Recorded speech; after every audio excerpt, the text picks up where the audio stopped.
Page number 30, problem number 2. At t is equal to 0, a one-dimensional harmonic oscillator of frequency omega is in a state given by psi function of x at t is equal to 0 is equal to 1 by 2 u0x plus I square root 3 by 2 u1x, where u0 and u1 are the first two normalized energy eigenfunction. First two normalized eigenfunction. तो n equal 0 और n equals 1 के लिए आपको eigenfunctions दिया हूँ. The probability, first option, the probability of finding the oscillator in state u1 is 3 by 4. The probability of finding the oscillator in the state u0 is 1 by 2. The average energy of the oscillator is twice h cross omega and the average energy of oscillator is 5 h cross omega. तो आपको यहाँ पे 2 part के लिए problem को try करना है, एक तो प्रोबेबिलिटी के लिए और एवरेज एनर्जी के लिए. तो ये स्टेट को अगर आप चेक करें कि ये साई एक्स नॉर्मलाइज है कि नहीं, तो इसके कोफिशिएंट सुपरपोजिंग टर्म्स के कोफिशिएंट्स के मॉड स्क्वायर के सम को आप ट्राई कर लीजिए. तो summation over n cn mod square that is 1 by 4 plus 3 by 4 is equal to 1. If given state normalized है, then probability for ground state that is P0 1 by 4 and probability for first exercise state that is 3 by 4. अब यहाँ पे compare करें तो first option में आपको probability of finding the oscillator in state U1 is 3 by 4. यहाँ से first option आपको कंफर्म हो गया अभी P1 पार्ट से. अगर आप एवरेज एनर्जी को भी यहाँ पे ट्राई करें, प्रॉब्लम 98 का हो सकता है, मल्टी ऑप्शन करेक्ट हो जाए, तो summation over n probability into eigen value Pn En. First state probability 1 by 4 and corresponding energy is h cross omega by 2 plus probability 3 by 4 and corresponding energy is 3 by 2 h cross omega. अब these term को आप यहाँ पे add करेंगे तो 9 plus 1 that is 10 h cross omega by 8. अब इसको simplify करेंगे तो ये 5 by 4 h cross omega है, और 5 by 4 वैल्यू को अगर आप चेक करेंगे तो ना तो थर्ड ऑप्शन से मैच करेगा और ना ही लास्ट ऑप्शन से मैच करेगा. तो ये probability for first exercise state और U1 3 by 4 आपको स्टेटमेंट में फर्स्ट ऑप्शन में दिया हुआ. Next problem page number 32, problem number 15. Statement read कर लीजिए. Page number 32, problem number 15. The energy levels of a particle of mass small m in a potential of the form v function of x is infinite for x less than or equal to 0, otherwise half m omega square x square for x greater than 0. ये आपको potential का definition दिया है और ये potential definition आपको last lecture में half harmonic oscillator के लिए डिस्कस किया था.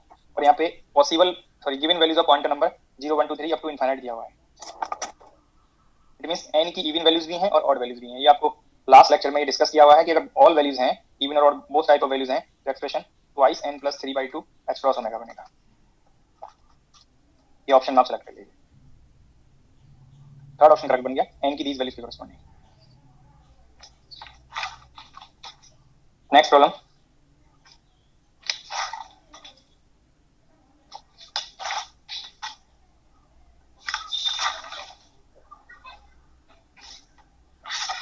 Page number 43, problem number 1.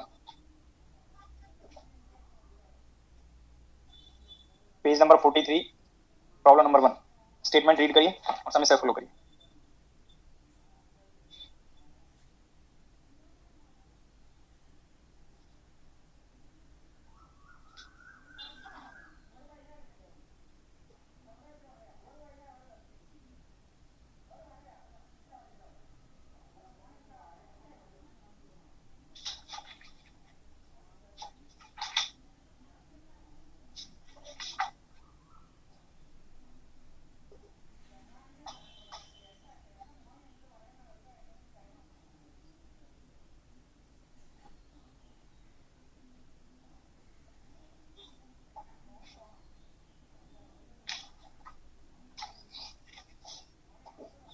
Discuss करता हूं, कंपेयर कर लेंगे जो सब आप लोगों ने ट्राई किए हैं.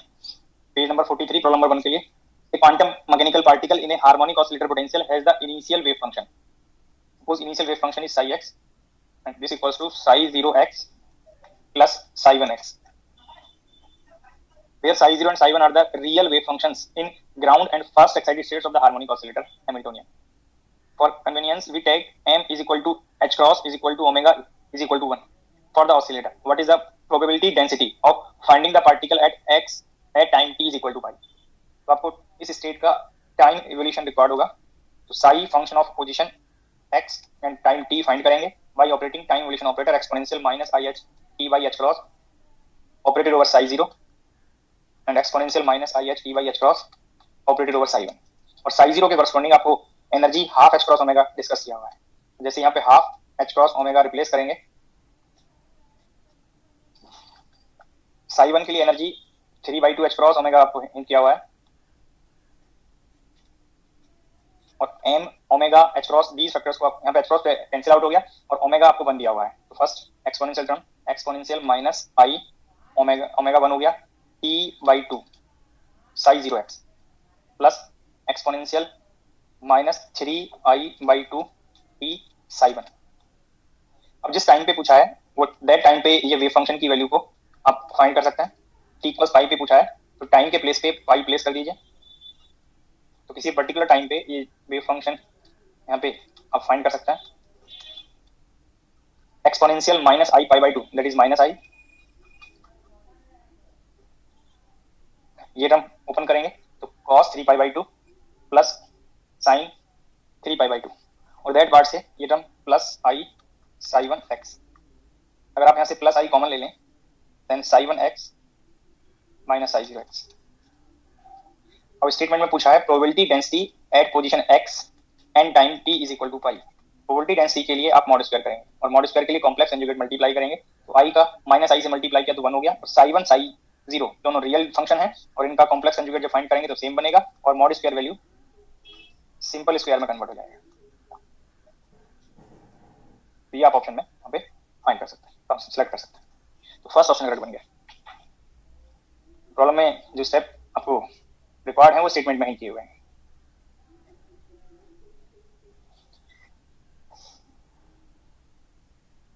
नेक्स्ट प्रॉब्लम नोट करेंगे।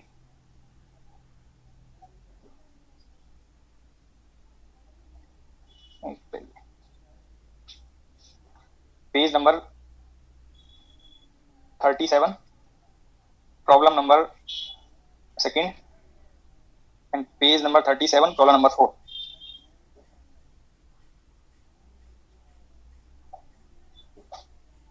Page number 37 problem number 2 and page number 37 problem number 4। 37 page पे प्रॉब्लम नंबर 2 का स्टेटमेंट रीड करिए, वैसे आप फॉलो करिए।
सेकंड कंप्लीट हो गया।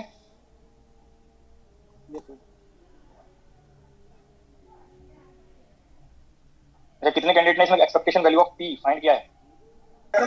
0 है सर। ट्राई किया या जीरो कर दिया डायरेक्ट? ट्राई किया। तो कितने कैंडिडेट ने इसको डायरेक्ट जीरो किया?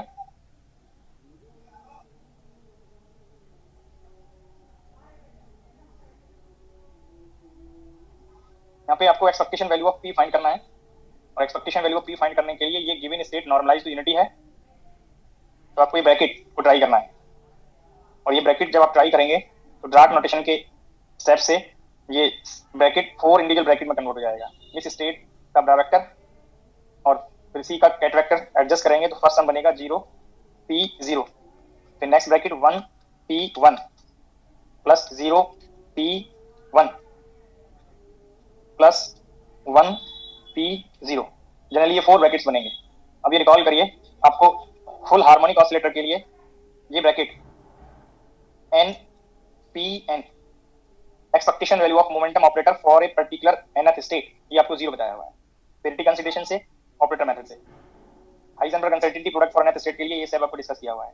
जब बोथ साइड आपको यहाँ पे सेम नंबर होगा तो ये ब्रैकेट मोमेंटम ऑपरेटर के लिए 0 डिस्कस किया हुआ है, तो ये ब्रैकेट 0 बनेगा, ये ब्रैकेट 0 बनेगा। बट अभी आपको ये स्टूडेंट का आर्टिकल में कोई हिंट नहीं किया मैंने, बट कैलकुलेट करने के लिए इसे बताए हुए हैं। तो यहाँ पे आप सेपरेटली 0p1 ये एक ब्रैकेट अगर ट्राई कर लें तो ये ब्रैकेट ऑटोमेटिकली इसे कॉम्प्लेक्स कंजुगेट से आप फाइंड कर सकते हैं। मोमेंटम ऑपरेटर आपको लास्ट लेक्चर में डिस्कस किया हुआ था 1/i square root m h cross omega by 2 a minus a dagger. ये मोमेंटम ऑपरेटर आपको लास्ट लेक्चर में डिस्कस किया हुआ है, कैसे फाइंड करना है मोमेंटम ऑपरेटर, ये आपको हिंट किया हुआ है। मेमोराइज करने के लिए आपको हिंट किया था कि मेमोराइज ना करके आप a और a डायगर की डेफिनेशन से फाइंड करने के लिए सब फॉलो करें। 1/i square root m h cross omega by 2, जब ये a ऑपरेटर आप कैट ऑफ 1 पे ऑपरेट करेंगे तो square root 1 state change to n minus 1 1 minus 1 that is 0, तो ये टर्म 0 0 ब्रैकेट में कन्वर्ट हो गया। और 0 a dagger operated over ket of 1 this some change to square root n plus 1 and state change to n plus 1, तो ये first bracket 1 हो गया और ये 0 टू ऑर्थोगोनलिटी कंडीशन से 0 बन गया। And this bracket 0p1 bracket is equal to 1/i square root m h cross omega by 2। तो ये ब्रैकेट आपको कंफर्म हो गया कि 0 नहीं है, और जब 0 नहीं है तो जब आगे कहीं रिक्वायर्ड हो तो लाइक दिस आप इसको ट्राई कर सकते हैं।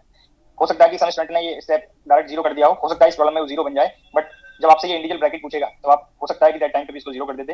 ये स्टेप कंफर्म करने के लिए, ये आपको डिस्कस करने के लिए मैंने यहाँ पे फाइंड कर दिया, जिससे आपको आइडिया रहे कि आपको ये नोटेशन 0 है, ये आप ट्राई करेंगे तो ये नॉन 0 आया। बट जब इसका ये ब्रैकेट फाइंड करना है तो चाहे तो आप सिमिलर स्टेप्स फॉलो कर दें, अदरवाइज आपको डार्क नोटेशन में हिंट किया है कि आप इसको 0p1 इसका डैगर नोट कर सकते हैं, और क्योंकि ये स्केलर वैल्यू है और स्केलर का डैगर कॉम्प्लेक्स कंजुगेट होता है, कॉम्प्लेक्स कंजुगेट से फाइंड हो जाएगा। तो इसका जो कॉम्प्लेक्स कंजुगेट लेंगे तो minus 1/i square root m h cross omega by 2 बनेगा। तो ये ऐसा ब्रैकेट्स 0 नहीं है, बट जब आप ये यहाँ पे जो 4 ब्रैकेट्स हैं इनकी वैल्यूज प्लेस करेंगे तो फर्स्ट ब्रैकेट इस कंडीशन से 0, सेकंड ब्रैकेट इस कंडीशन से 0, और जो लास्ट 2 ब्रैकेट्स हैं उनकी वैल्यू अपोजिट साइन में आने से ये एडिशन 0 हो गया। ये कैंसिल आउट हो गए, expectation value of linear momentum in given state ये 0 बना। बट आपको अनसर्टेनिटी फाइंड करना है, और अनसर्टेनिटी फाइंड करने के लिए आपको भी पी स्क्वायर एक्सपेक्टेशन और फाइंड करना पड़ेगा। पी स्क्वायर एक्सपेक्टेशन के लिए आपको फिर से सिमिलर अप्रोच फॉलो करना है, तो आपको फिर से 4 ब्रैकेट्स रिक्वायर्ड होंगे पी स्क्वायर एक्सपेक्टेशन फाइंड करने के लिए। 0 p square 0 plus 1 p square 1 plus 0 p square 1 plus 1 p square 0। आपको P square in this state find करना है, तो ये स्टेट के कैट वेक्टर और वेक्टर्स को यूज करके आप ये ब्रैकेट्स जब फाइंड करेंगे तो ये 4 ब्रैकेट्स टर्म्स बनेंगे।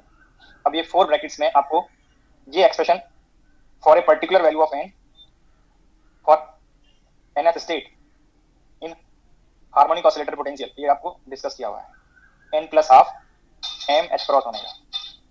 तो यहाँ पे आप ये जो ब्रैकेट्स आपको नोन है उनके लिए आप फॉर्म यूज कर सकते हैं। तो ये आपको नोन हो गया, ये पार्ट नोन हो गया, बट अभी आपको इस टर्म के लिए स्टेप फॉलो करना है।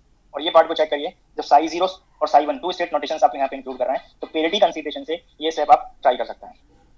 ब्रैकेट 0 p स्क्वायर 1 मैं आपको इंटीग्रल फॉर्म से हिंट कर दे रहा हूँ, चाहे तो आप p स्क्वायर ऑपरेटर फॉर्म से भी चेक कर सकते थे। तो ये साई 0 स्टार बनेगा, p square operator operated over Sai 1 dx। तो लिमिट इक्वल अपोजिट है, और ये इंटीग्रैंड की पेरिटी को अगर आप चेक कर लें, Sai 0 even parity, Sai 1 odd parity, p square momentum का इवन पावर है इवन पेरिटी, तो ये इंटीग्रैंड की पेरिटी को अगर आप चेक करेंगे तो ये ऑड पेरिटी बन गया, और ऑड पेरिटी से इंटीग्रेशन लिमिट इक्वल अपोजिट है, ये 0 बनेगा। सभी को ये पेरिटी कंसीडरेशन से, क्योंकि harmonic oscillator potential for full harmonic oscillator potential symmetric है, तो पेरिटी कंसीडरेशन से भी ये ब्रैकेट्स का आपको आइडिया होना चाहिए। तो जो p स्क्वायर के लिए 4 ब्रैकेट्स रिक्वायर्ड थे, लास्ट 2 ब्रैकेट्स 0 हो गए, और फर्स्ट 2 ब्रैकेट्स की वैल्यू के लिए आपको n की वैल्यू को 0 प्लेस करना है और 1 प्लेस करना है। तो 0 p स्क्वायर 0 के लिए half m h cross omega, और जब n = 1 प्लेस करेंगे तो condition 3/2 m h cross omega बनेगा। लास्ट 2 ब्रैकेट्स 0 हो गए पेरिटी कंसीडरेशन से। बीस स्टूडेंट को ऐड किया तो ये 4/2 that is twice m h cross omega, और इस 2 से जब एडजस्ट करेंगे तो ये m h क्रॉस ओमेगा। तो आपको p स्क्वायर एक्सपेक्टेशन पता है, इस स्टेट में p एक्सपेक्टेशन पता है, आपको अनसर्टेनिटी के लिए स्टेप फॉलो कर देना है। तो delta p is square root of p square minus p expectation square. तो यहाँ पे ये टर्म का स्क्वायर रूट लेंगे, p एक्सपेक्टेशन 0 है। अब ये ऑप्शन करेक्ट ऑप्शन सेलेक्ट कर सकते हैं, दैट इज सी। तो कैसे आपको करेक्ट वे में फाइंड करना है, इस प्रॉब्लम को आप खुद से एग्जाम में आप ट्राई करते हैं तो ऐसा हो सकता है कि आप कुछ स्टेप्स को स्किप कर दें, बट उनका रीजन आपको करेक्टली बताना चाहिए कि स्किप क्यों कर रहे हैं, क्योंकि हो सकता है कि वो किसी अनदर प्रॉब्लम के लिए वो कंडीशन प्रेजेंट हो जाए जो आप यहाँ पे जीरो कर रहे थे। हो सकता है आपको ये इंडिविजुअल ब्रैकेट्स पूछ लेता है पी स्क्वायर के लिए भी और पी एक्सपेक्टेशन के लिए जो 4 ब्रैकेट्स बन रहे हैं उनमें से कोई एक इंडिविजुअल ब्रैकेट्स पूछा होता, तो अगर आपको करेक्टली ऑल स्टेप्स कंफर्म है तो उनको करेक्ट आप अप्लाई कर देते हैं, बट जिन्होंने ये बाई चांस जीरो कर दिए हैं तो वहाँ पे मिस्टेक हो सकता है। इसी पेज पे आपको नेक्स्ट प्रॉब्लम डिस्कस किया था सिमिलर अप्रोच से, दैट पार्ट के लिए दैट प्रॉब्लम के लिए स्टेप फॉलो कर सकते हैं। स्टेट सेम है, ऑपरेटर चेंज हो रहा है, पहले अनसर्टेनिटी इन मोमेंटम पूछा है और इस पर्टिकुलर प्रॉब्लम में अनसर्टेनिटी इन पोजीशन पूछा है, स्टेट नोटेशन सेम है।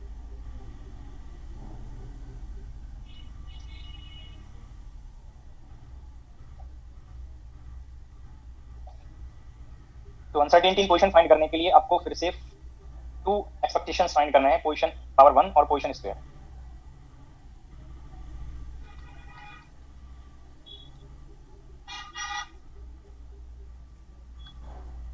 जो लास्ट प्रॉब्लम है उसमें पोजीशन को अगर आप मोमेंटम से रिप्लेस कर दें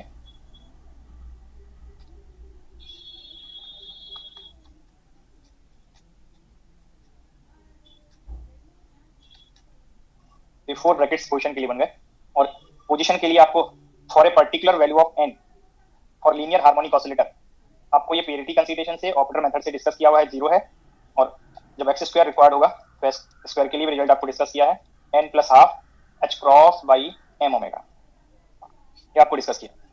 तो दीज 4 ब्रैकेट्स में फर्स्ट ब्रैकेट और सेकंड ब्रैकेट इस एक्सप्रेशन से और पेरिटी कंसीडरेशन से 0 बन जाएंगे, ऑड ऑपरेटर की expectation value for a particular nth state 0 बनेगी।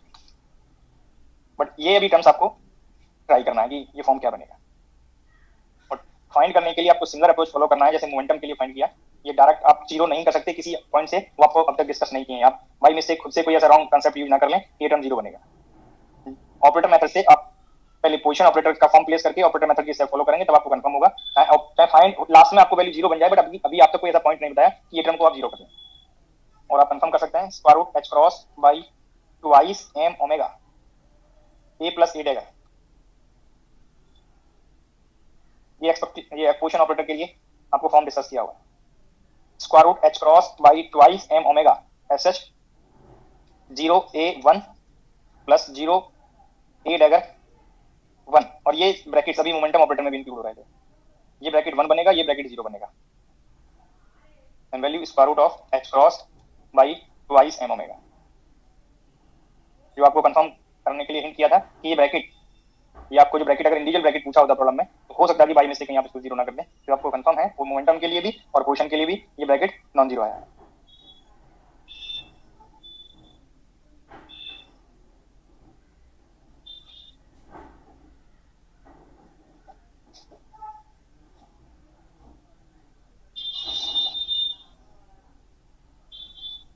These 4 brackets expectation of x के लिए प्लेस करिए, 1/2 फर्स्ट ब्रैकेट 0, सेकंड ब्रैकेट 0, और सेकंड और लास्ट ब्रैकेट्स रियल टर्म है और रियल टर्म में कॉम्प्लेक्स कंजुगेट लेंगे तो सेम बनेगा।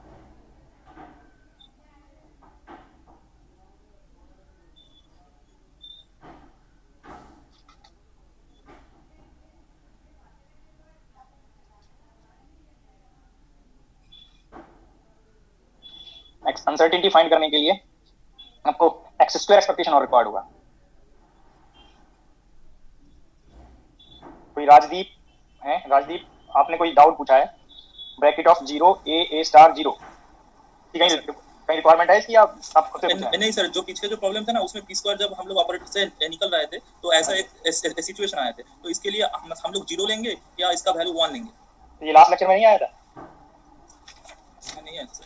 क्यों नहीं आया था बताइए? ये ब्रैकेट की वैल्यू a डेगा कैसे कैलकुलेट करना बताया मैंने लास्ट लेक्चर में, पी स्क्वायर के लिए टर्म आया था नहीं आया था? हाँ, ये आपके अकॉर्डिंग ये दोनों साइड सेम वैल्यू है कि नहीं?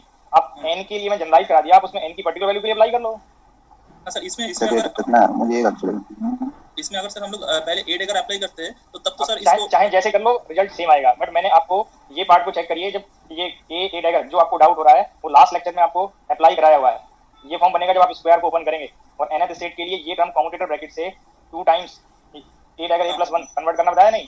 तो यहाँ पे कहाँ डाउट होना चाहिए आपको, जो लास्ट लेक्चर में वो बता दिया। नहीं सर, इसमें सर क्या हो रहा है, अगर हम लोग ए डेगर अगर 0 को हम लोग लेंगे तो पहले अगर a को अगर हम लोग 0 के ऊपर ऑपरेट करेंगे तो उसको आपका इंडिविजुअल डाउट्स अपने नेचर की वजह से आ रहा है, आप बताइए मैं अप्लाई कर देता हूँ, बोलिए क्या ये पूछ रहे हैं ना? ये पूछ रहे हैं। हाँ। ए डैगर को 0 पे ऑपरेट किया तो ये square root 0 + 1 and state change to 1। हाँ जी, अब बोलिए। तो 1 आ रहा है, तो ये बना रहा है, बना रहा है। हाँ, अब आप ये बताइए, ए डैगर ए, ये भी तो चाहिएगा, नहीं चाहिएगा? हाँ, ये भी चाहिए। या इसको एक्सक्लूड कर लोगे? मतलब तो ये 0 आ जा रहा है। कहाँ 0 आ रहा है? मैंने तो ये बताया ही नहीं कि 0 आएगा। अच्छा, ओके सर।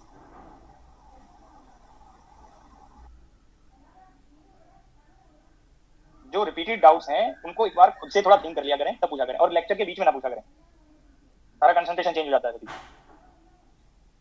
ठीक है, कोई न्यू डाउट लग रहा है कि आपको कहीं मैंने मिस्टेक कर दिया या उसके बिना आप आगे नहीं बढ़ सकते हैं बिना रिमूव किए, तब आप पूछिए। अब तक ये प्रॉब्लम कंप्लीट हो गया होता।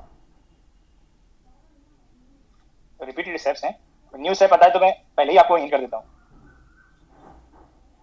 और जब आपको पी स्क्वायर का रिजल्ट पता है ना स्टेट के लिए, तो जरूरी नहीं कि आप जो ब्रैकेट न्यू है उनको आप ऑपरेटर मेथड से ट्राई करें, जो मेथड आपको रिक्वायर्ड हो उसके लिए आप ट्राई करें, बट जो रिपीटेड रिजल्ट्स हैं उनको तो आप पहले पढ़ चुके हैं, उनको आप अप्लाई करिए डायरेक्ट।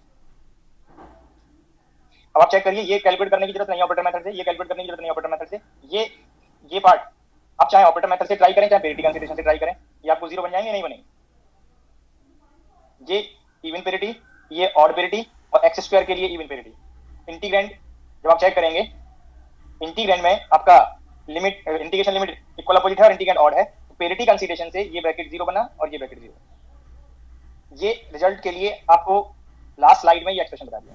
जब both side same value match करेगा यहाँ पे, तो दैट रिजल्ट के लिए, दैट ब्रैकेट के लिए आपको n वैल्यू प्लेस करके रिजल्ट फाइंड कर लेना। तो जो ब्रैकेट रिपीट हो रहे हैं उनको आप डायरेक्ट यूज कर लीजिए, फाइंड करेंगे तो मेथड सेम रहेगा।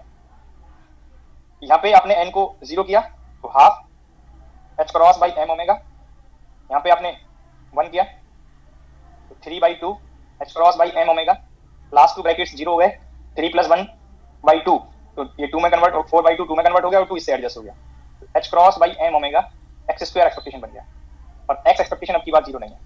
तो डेल्टा x फाइंड करने के लिए आपको 2 डिफरेंट पावर ऑफ x के लिए एक्सपेक्टेशन रिक्वायर्ड था, वो आपने पहले फाइंड कर लिया, और यहाँ पे वैल्यूज प्लेस करेंगे, स्क्वायर रूट लेंगे, h cross by m omega minus h cross by twice m omega, ये डिफरेंस सिंप्लीफाई किया, स्क्वायर रूट लेंगे तो h cross by twice m omega square root, ये ऑप्शन में सेलेक्ट करिए, फर्स्ट ऑप्शन कर लेंगे।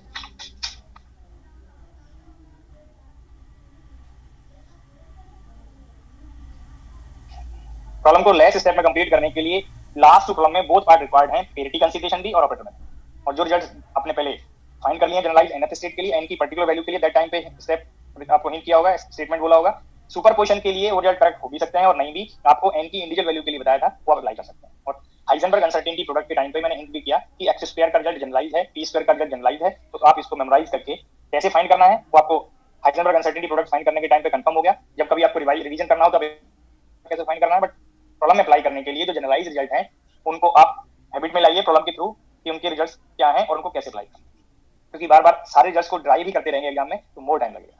उनको प्रॉब्लम के थ्रू हैबिट में लाइए, डायरेक्ट मेमोराइज करने की कोशिश करेंगे तो लेस टाइम तक मेमोराइज होंगे, फिर आपको एग्जाम से पहले फिर भूल जाएंगे, मिक्स हो जाएंगे।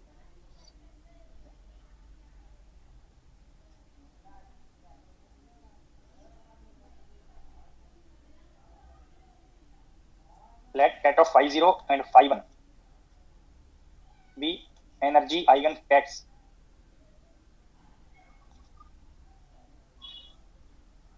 of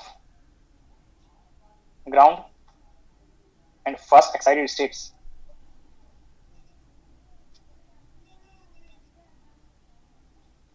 respectively for a particle of mass small m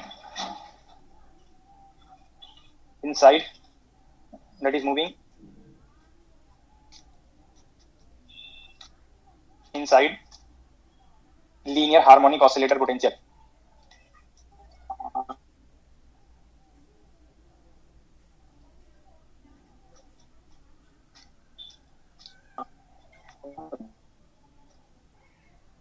Find the expectation value of momentum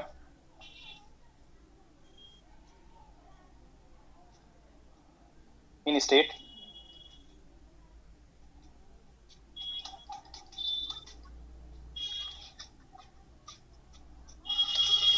second part, find the expectation value of position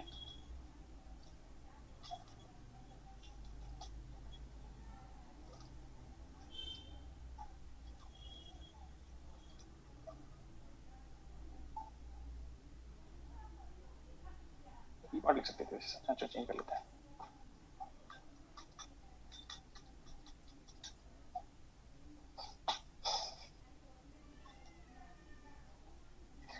और जल्दी से ट्राई करिए।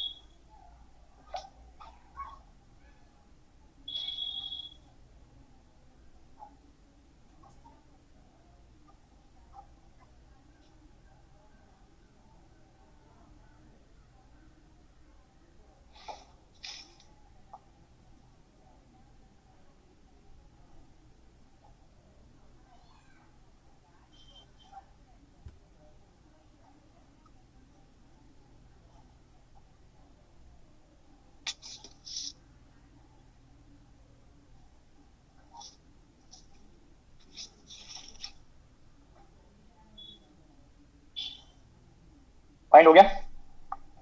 Yes sir. आपको यहाँ पे कैट वेक्टर ऑफ साई दिया है, वेक्टर ऑफ साई फाइंड कर सकते हैं, और आपको ये ब्रैकेट फाइंड करना है, but given state non normalise है, तो साई साई ब्रैकेट से आप डिवाइड करेंगे, और साई साई ब्रैकेट की वैल्यू यहाँ से कोफिशिएंट्स के मॉड स्क्वायर का सम कर लीजिए, ये ब्रैकेट वैल्यू 2 आएगा। यहाँ पे फिर से आपको 4 ब्रैकेट्स बनेंगे, phi 0 p phi 0 plus p phi 1 p phi 1। जब ये इस पार्ट का कैट वेक्टर लेंगे तो ये कोफिशिएंट माइनस आई फाई 0 पी फाई 1, और जब इसका ब्रा वेक्टर लेंगे तो आई का कॉम्प्लेक्स कंजुगेट माइनस आई होने से प्लस आई हो गया, फाई 1 पी फाई 0, ये 4 ब्रैकेट्स बनेंगे। आपको ये फर्स्ट 2 ब्रैकेट्स अभी आपको डिस्कस किए थे 0 बनेंगे, और ये ब्रैकेट भी अभी आपको डिस्कस किया हुआ है, ये सॉरी ये ब्रैकेट फर्स्ट 2 ब्रैकेट 0 लिख दिया मैंने, ये ब्रैकेट आपको डिस्कस किया हुआ है अभी लास्ट से लास्ट प्रॉब्लम में। चेक करिए, ये ब्रैकेट वैल्यू आपको डिस्कस किया हुआ है, that is 1/i square root mh cross omega by 2, यहाँ पे प्लेस कर देंगे, ये minus i square root mh cross omega by 2 और 1/i, जब ये प्लस आई एस एच, जब इसका इसी टर्म का कॉम्प्लेक्स कंजुगेट लेंगे दैट वैल्यू माइनस आई बन जाएगा, square root mh cross omega by 2। तो आप चेक कर सकते हैं आई कैंसिल आउट हो गए, तो ये माइनस माइनस ऐड हो गए, और इस 2 से एडजस्ट हो गया ट्वाइस वेक्टर, तो minus square root mh cross omega by 2 बना। सभी का ये रिजल्ट आया, आप लोगों ने ट्राई किया होगा।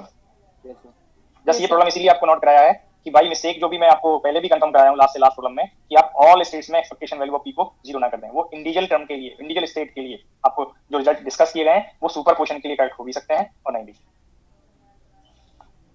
इसी का सेकंड पार्ट ट्राई करेंगे।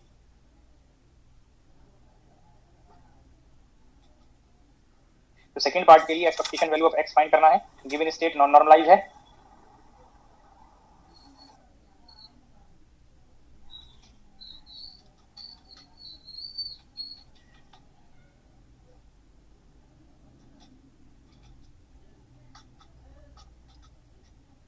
अब की बार आई का जो कोफिशिएंट है, आई कोफिशिएंट फाई 1 का जो कोफिशिएंट है वो प्लस है, जब फाई 1 का कैट वेक्टर लेंगे तो ये वैल्यू प्लस बनेगा, और जब फाई 1 का ब्रा वेक्टर लेंगे तो ये माइनस आई बनेगा। और ये फिर से लास्ट 2 ब्रैकेट्स आपको कैलकुलेट कराए हैं, फर्स्ट 2 ब्रैकेट्स 0 है, और ये फाई 0 एक्स फाई 1 वैल्यू अभी डिस्कस किया था square root of h cross by twice m omega, और ये वैल्यू रियल है, और रियल होने से लास्ट 2 ब्रैकेट्स में डिफरेंस बन गया, और डिफरेंस होने से वो रिजल्ट 0 बन गया। यहाँ से लास्ट 2 टर्म से अगर आप ये आई कॉमन ले लें, m h cross omega by 2 square root minus m h cross omega by 2 square root, ये लास्ट 2 टर्म कैंसिल आउट होकर 0 बन जाए। तो सुपर पोजिशन पे डिपेंड करेगा, सुपर पोजिंग कोफिशिएंट पे डिपेंड करेगा कि एक्सपेक्टेशन वैल्यू 0 बनेगा या नॉन 0 होगा। ऐसा नहीं कि सुपर पोजिशन के लिए एक्सपेक्टेशन वैल्यू ऑल टाइम 0 ही बने। तो ये रिजल्ट कंफर्म कराने के लिए मैंने ये प्रॉब्लम के 2 पार्ट आपको डिस्कस किए। तो आगे ये मिस्टेक जो आप लोगों ने लास्ट 2 प्रॉब्लम में खुद से ट्राई करते हुए सम स्टूडेंट ने हो सकता है एक्सपेक्टेशन ऑफ एक्स और एक्सपेक्टेशन ऑफ पी को डायरेक्ट 0 कर दिया हो, तो वो कंफर्म नहीं है, वो आपको ट्राई करने पड़ेंगे।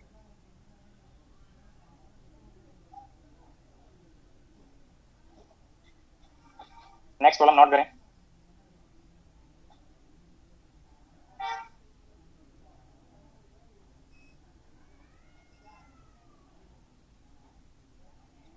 consider a particle of mass small m that is moving in one dimensional harmonic oscillator potential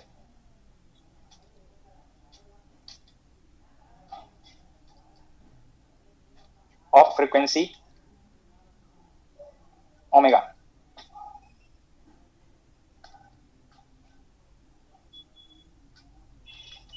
half m, ये चाहे तो स्प्रिंग कांस्टेंट के टर्म्स में भी नोट कर सकते हैं, हाफ के एक्स स्क्वायर और के को half M omega square x square. ये स्प्रिंग कांस्टेंट है, एंगुलर फ्रीक्वेंसी ओमेगा है. The particle is in its ground state and if we suddenly change spring constant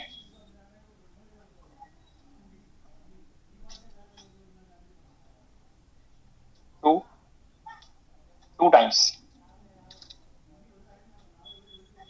of its initial value.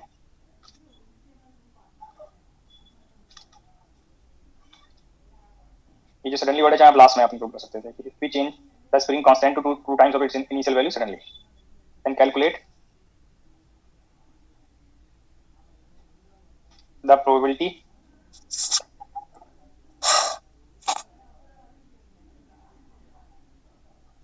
of finding the particle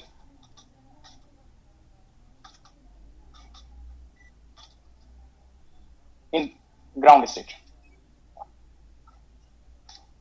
अब यहाँ पे मैंने problem ground state के लिए note कराया, चाहे तो आप आगे अगर खुद से जब प्रैक्टिस करें तो ये first state, second x state, चाहे तो हायर स्टेट के ट्राई कर सकते हैं. ठीक है, रेफरेंस देने के लिए आपको प्रॉब्लम नोट करा दिया है कि जॉब से पहले आप प्रॉब्लम स्टार्टिंग बॉक्स में पढ़े थे, सिमिलर टाइप ऑफ प्रॉब्लम आप यहाँ पे हार्मोनिक ऑसिलेटर के लिए भी सॉल्व कर सकते हैं.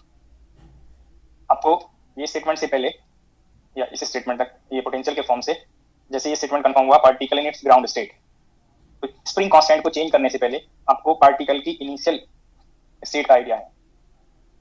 अगर स्प्रिंग कांस्टेंट को आप के ले रहे हैं, एंगुलर फ्रीक्वेंसी ओमेगा ले रहे हैं, तो एक अल्फा स्क्वायर आपको डिफाइन कराया था, that is m omega by h cross, and omega is defined as square root k by m. और इस अल्फा स्क्वायर के टर्म्स में आपको ये normalised ground state wave function last lecture में आपको डिस्कस किया हुआ है, अल्फा बाय रूट बाई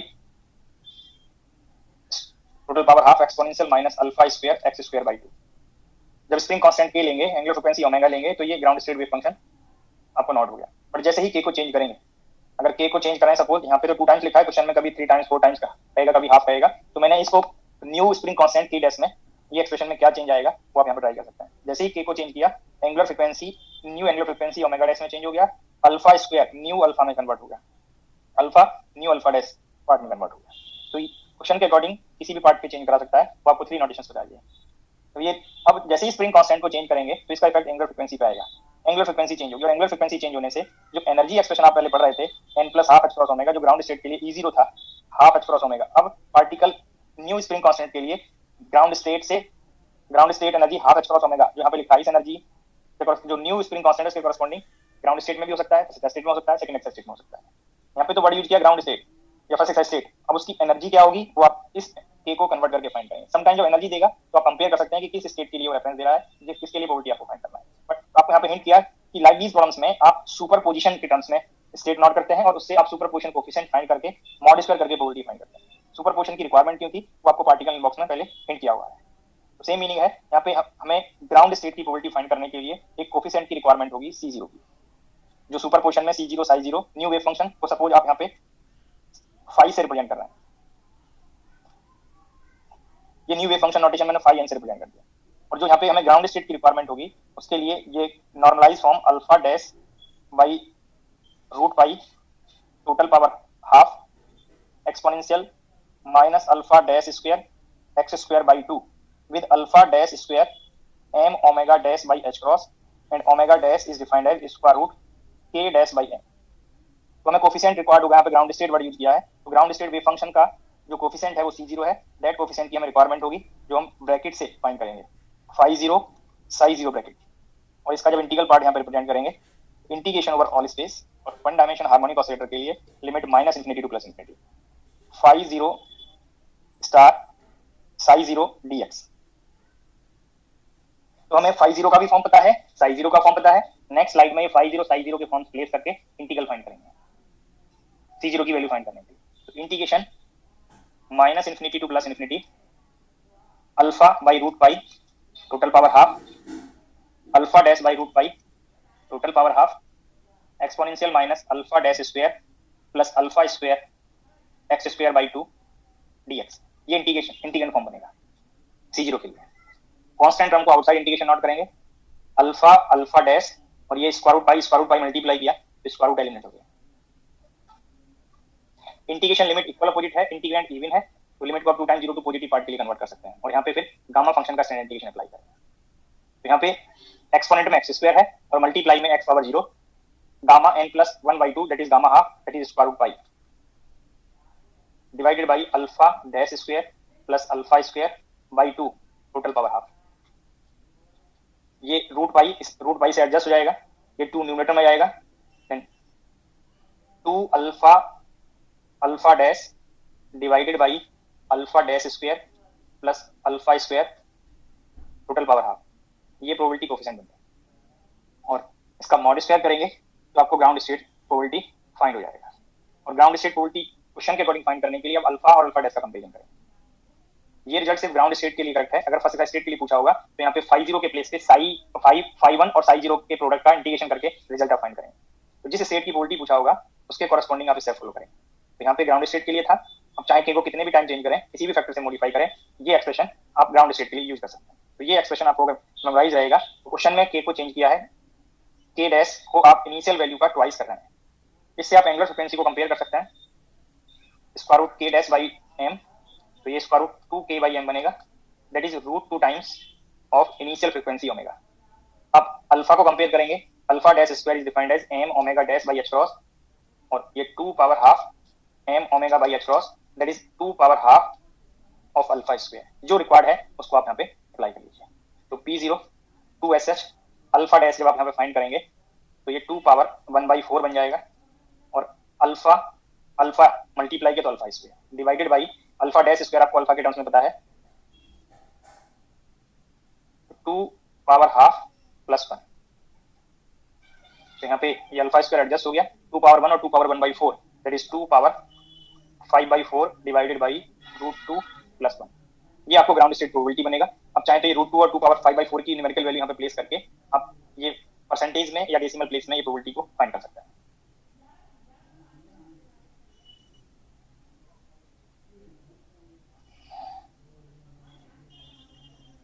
सभी को ये रिजल्ट कंफर्म हो गया? थोड़ा आउट तो नहीं? सर ये कोफिशिएंट निकाला, उसमें रूट टू को मल्टीप्लाई करेंगे पाई बाहर नहीं आएगा? फिर से बोलिए। ऊपर कोफिशिएंट निकाला ना सी नोट, वहाँ पे फर्स्ट टर्म देखो अल्फा अल्फा डैश, नीचे पाई लिख रखा है, अंडर रूट के अंदर है, बाहर नहीं आएगा? ये देखिए पहले से रूट पाई और टोटल पावर हाफ भी है। अच्छा ठीक है सर ये पी नॉट में 2 रेज़ टू पावर 1/4 एक बार एक्सप्लेन कर दोगे, मिस होगा। ये आपको अल्फा स्क्वायर और अल्फा डैश स्क्वायर का रिलेशन दिया हुआ है। न्यूमरेटर में हमें अल्फा डैश की वैल्यू प्लेस करनी है, तो इसका स्क्वायर रूट लेंगे तो 2 पावर हाफ का स्क्वायर रूट लेंगे तो क्या बनेगा? 2 पावर 1/4 बनेगा। यस सर ठीक है। सर जो इवन फंक्शन के कारण इंटीग्रेशन में ट्वाइस आया था वो कैसे? डिनोमिनेटर में भी ट्वाइस होता है, वो भी चेक कर लीजिए। अभी जोशी बोल रहे हैं। यस सर ओके कंफर्म हो गया? Yes sir. अब तक तो स्टैंडर्ड इंटीग्रेशन स्टेज पे आ जानी चाहिए थे भाई। देखो जस्ट मैंने ये आपको इंटीग्रेशन लिमिट इक्वल अपोजिट और इंटीग्रेंड इवन है कि लिमिट को 2 टाइम्स 0 टू इन्फिनिटी करेंगे, ये मोर टाइम्स बोला हुआ है। वो इसलिए बोला कि बाई चांस कहीं आपको 0 टू इन्फिनिटी ये result minus infinity to infinity हो और गामा फंक्शन का स्टैंडर्ड इंटीग्रेशन अप्लाई करके रिजल्ट को नॉन जीरो ना कर दें, जैसे इसलिए बताया जाता है। बाकी तो जो गामा फंक्शन के लिए टर्म है तो डिनोमिनेटर ये जो आपको नोट कराया है तो यहाँ पे डिनोमिनेटर में 2 आता है और लिमिट जब minus infinity to plus infinity होगा, इंटीग्रेंड इवन होगा, तो ये फॉर्म 2 को इधर ले जा सकते थे इवन पार्ट के लिए, बट इंटीग्रेंड जब ऑड होगा तब वो रिजल्ट 0 बन जाएगा। इसलिए मैं बार-बार इसको बोलता हूं कि इंटीग्रेंड इवन है तो 2 टाइम्स 0 टू इन्फिनिटी नॉट कर सकते हैं और फिर गामा फंक्शन अप्लाई करते हैं। बाकी तो जब ये कंफर्म हो गया कि ये इंटीग्रेंड इवन है तो ये डायरेक्ट आप अप्लाई कर सकते थे, जरूरी नहीं कि आप उसको 0 टू इन्फिनिटी में कन्वर्ट करो। क्लियर है? Yes sir. तो page number 47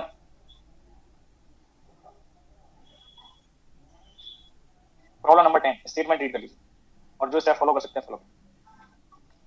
page number 47 problem number 10।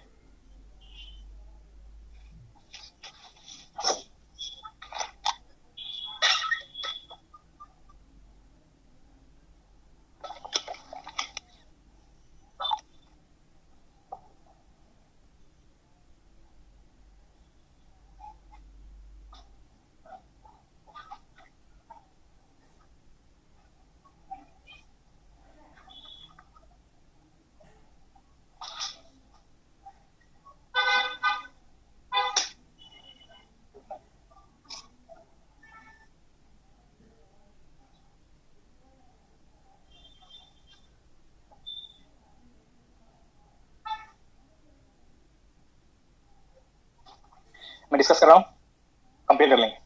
कि one dimensional quantum harmonic oscillator is in ground state, psi 0 function of x is equal to m omega by pi h cross, total power 1 by 4 exponential minus m omega x square by twice h cross। ये आपको ground state wave function दिया है, अगर नहीं दिया होता तो आपको ये form ground state wave function normalise form आप चेक कर लीजिए, अल्फा स्क्वायर का वैल्यू प्लेस कर दें तो सेम फॉर्म है जो आपको आर्टिकल में नोट कराया है। Two experiments A and B are performed on the system. In experiment A, the frequency omega of the oscillator is suddenly doubled, while in B, the frequency omega is suddenly half. If P and PB denote the probability in each case that the system is found in its new ground state immediately after the frequency change, which of the following is true? तो जो last problem का result है P0 that is 2 alpha alpha dash by alpha dash square plus alpha square, ये अभी भी यहाँ पे applicable होगा। बंटी शर्मा कुछ पूछना है क्या? एक्सपेरिमेंट ए के लिए आपको एंगुलर फ्रीक्वेंसी का कंपैरिजन दिया हुआ है, frequency of oscillatory suddenly doubled. अब अल्फा डैश स्क्वायर को आप कंपेयर कर सकते हैं, तो ये 2 टाइम्स ऑफ अल्फा स्क्वायर बन गया। P0 is 2 alpha dash that is root 2 alpha divided by 2 alpha square plus alpha square, 2 plus 1 that is 3, so 2 power 3 by 2 by 3। अब 2 power 3 by 2 का न्यूमेरिकल वैल्यू चाहे तो आप प्लेस कर लें, 3 का वैल्यू प्लेस करके ये P0 की वैल्यू को डेसिमल में और फ्रैक्शन में फाइंड कर लें। For experiment B, angular frequency is suddenly half, ये ओमेगा बाई 2 हो गया। Then alpha dash square that is m omega by h cross, ये बाई 2 बन गया, तो this is alpha square by 2। अब यहाँ पे प्लेस कर दीजिए P0 2sh, अब ये रूट लेंगे तो ये अल्फा बाई 2 बनेगा, अल्फा बाई रूट 2, ये 2 पावर हाफ अल्फा स्क्वायर। अब ये डिनोमिनेटर के लिए यहाँ पे अल्फा डैश स्क्वायर है that is 1 by 2 plus 1 alpha square.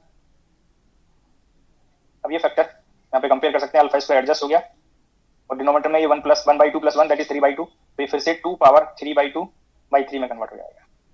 तो बोथ प्रोबेबिलिटीज सेम आ रही हैं, ये पी ए दिया था प्रॉब्लम में और ये पी बी दिया हुआ है, तो बोथ प्रोबेबिलिटीज सेम है। तो लास्ट ऑप्शन करेक्ट बन गया।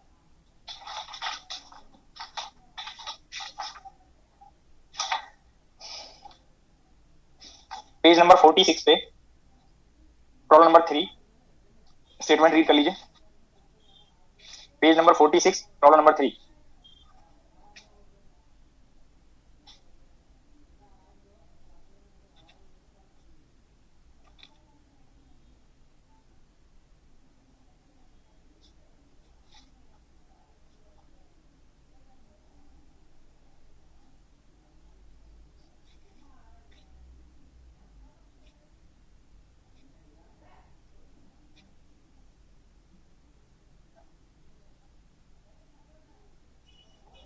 प्रॉब्लम में वेव फंक्शन का प्रोपोर्शनल वेरिएशन दिया हुआ है एक्सपोनेंशियल फैक्टर पे। अगर आप वेव फंक्शन को कंपेयर करें तो जो के टर्म्स है, के की फॉर्म को एंगुलर फ्रीक्वेंसी से रिलेट करें तो सेम फॉर्म दिया हुआ है।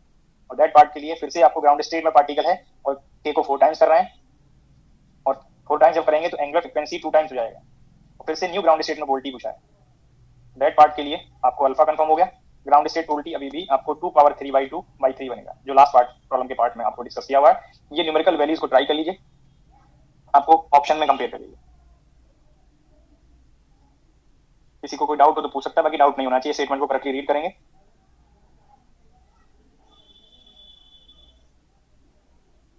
जब रिजल्ट डेसिमल में फाइंड करेंगे तो 0.942809 बनेगा, और राउंड ऑफ करेंगे 2 डेसिमल प्लेस में तो 0.94 में एडजस्ट होगा, जो एफ ऑप्शन में वैल्यू इंक्लूड किया है।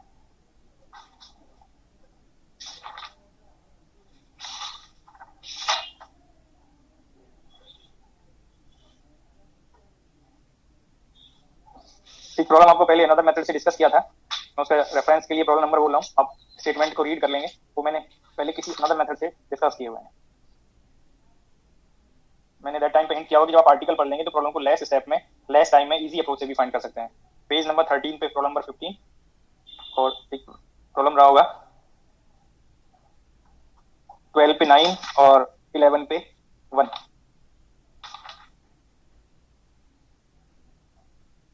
ये प्रॉब्लम पहले डिस्कस हो गए, तो सिमिलर अप्रोच से आप यहाँ पे ट्राई कर सकते हैं। मैं 15 को हिंट रिलेट कर दे रहा हूँ, बाकी पार्ट आप सिमिलर वे में यूज कर लेंगे। For a particle of mass m in one dimensional harmonic oscillator potential of the form Vx is equal to half m omega square x square. ये potential के लिए आपने आर्टिकल पढ़ लिया। The first excited energy eigenstate psi x is equal to x exponential minus a x square. तो आप ये check करिए, इसमें आपको ground state, first excited state, second excited state, ये एनर्जी आइगन फंक्शंस आपको लास्ट लेक्चर में harmonic oscillator के लिए डिस्कस किए हैं। अगर आप दैट पार्ट के लिए रेफरेंस लें फर्स्ट एक्साइटेड स्टेट के लिए, तो नॉर्मलाइजेशन कांस्टेंट को मैंने हाइड कर दिया और ये फॉर्म था alpha square x square by 2 multiply by x।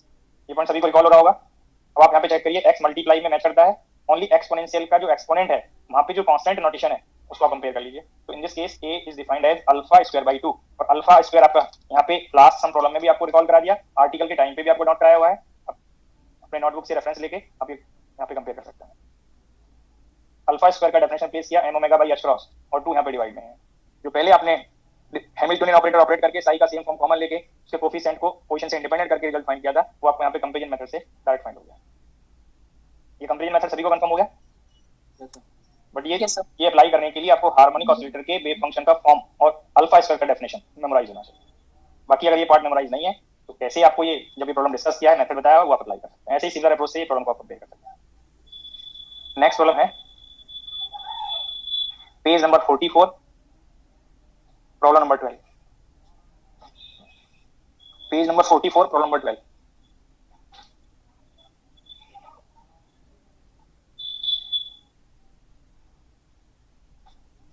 Statement read करिए और ट्राई करिए।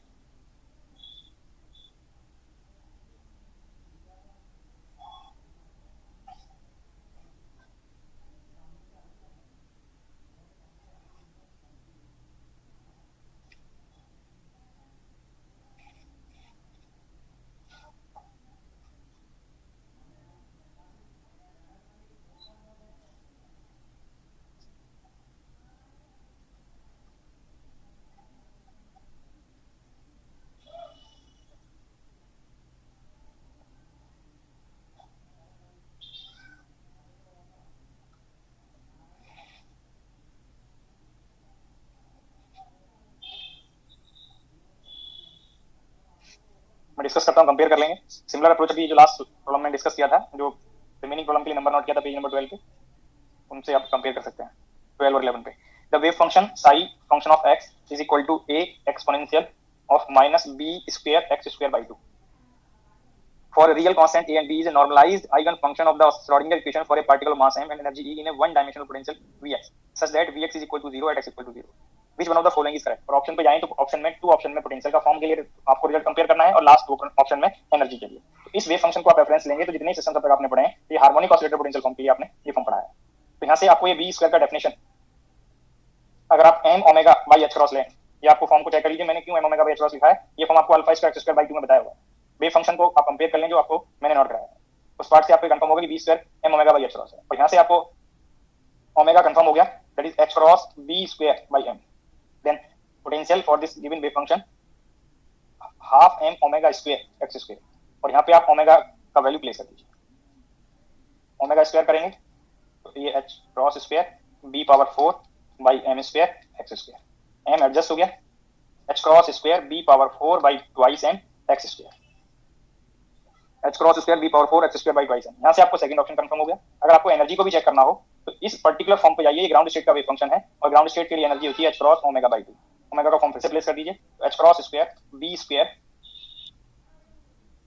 अगर हार्मोनिक ऑसिलेटर का रेफरेंस नहीं लेते तो इस वेव फंक्शन से पोटेंशियल फॉर्म कैसे फाइंड करेंगे वो आपको पहले जो लास्ट स्लाइड में प्रॉब्लम का रेफरेंस दिया है वहां पे मेथड आपको हिंट किया हुआ है, उससे आप फाइंड कर लें। बट अगर आर्टिकल का रेफरेंस लेंगे तो ना आपको डिफरेंशियल करना पड़ेगा, ओनली कंपेरिजन मेथड से प्रॉब्लम को कंप्लीट कर सकते हैं, जो लेस टाइम में इजी वे में कंप्लीट हो जाए।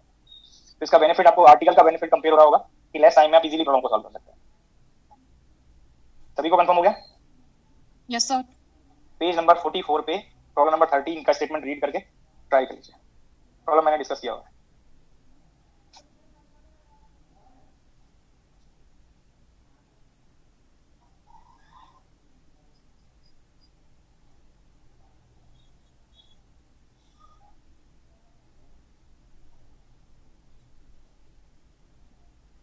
आपको लास्ट लेक्चर में हाफ हार्मोनिक ऑसिलेटर डिस्कस किया था, दैट टाइम पे ग्राउंड स्टेट वेव फंक्शन का फॉर्म मैंने डिस्कस किया है।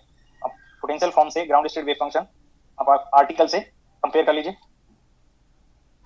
हाफ हार्मोनिक ऑसिलेटर है और हाफ हार्मोनिक ऑसिलेटर के लिए आपको ग्राउंड स्टेट वेव फंक्शन यहाँ पे फुल हार्मोनिक ऑसिलेटर की जो फर्स्ट स्टेट का वेव फंक्शन है उसके हाफ पोर्शन को ड्रॉ कर दीजिए, हाफ पोर्शन को जीरो कर दीजिए। ये आपको ड्रॉ करके बताया हुआ है। ये आप यहाँ पे कंपेयर कर लें। ये शेप आपका एक्स, एक तो यहाँ पे इजीली चेक कर सकते थे इस कंडीशन से, जो function x equal to zero पे जीरो होंगे वही अलाउड होंगे, चाहे किसी भी स्टेट के लिए हो, ground state, first state, second state. तो जो फर्स्ट ऑप्शन है और लास्ट ऑप्शन है वो तो इस पर्टिकुलर पोटेंशियल के किसी भी स्टेट के आइगन फंक्शन नहीं बनेंगे, बट सेकंड और थर्ड ऑप्शन में जो प्लॉट दिए हुए हैं वो इस पोटेंशियल की किसी स्टेट के आइगन फंक्शंस बन सकते हैं। बट हमें पूछा है ग्राउंड स्टेट के लिए, और ग्राउंड स्टेट के लिए सिर्फ ये बी ऑप्शन वाला फॉर्म करेक्ट होगा। सी ऑप्शन में जो वेव फंक्शन है वो किसी हायर एनर्जी स्टेट के लिए अलाउड होगा। Next problem, page number 39,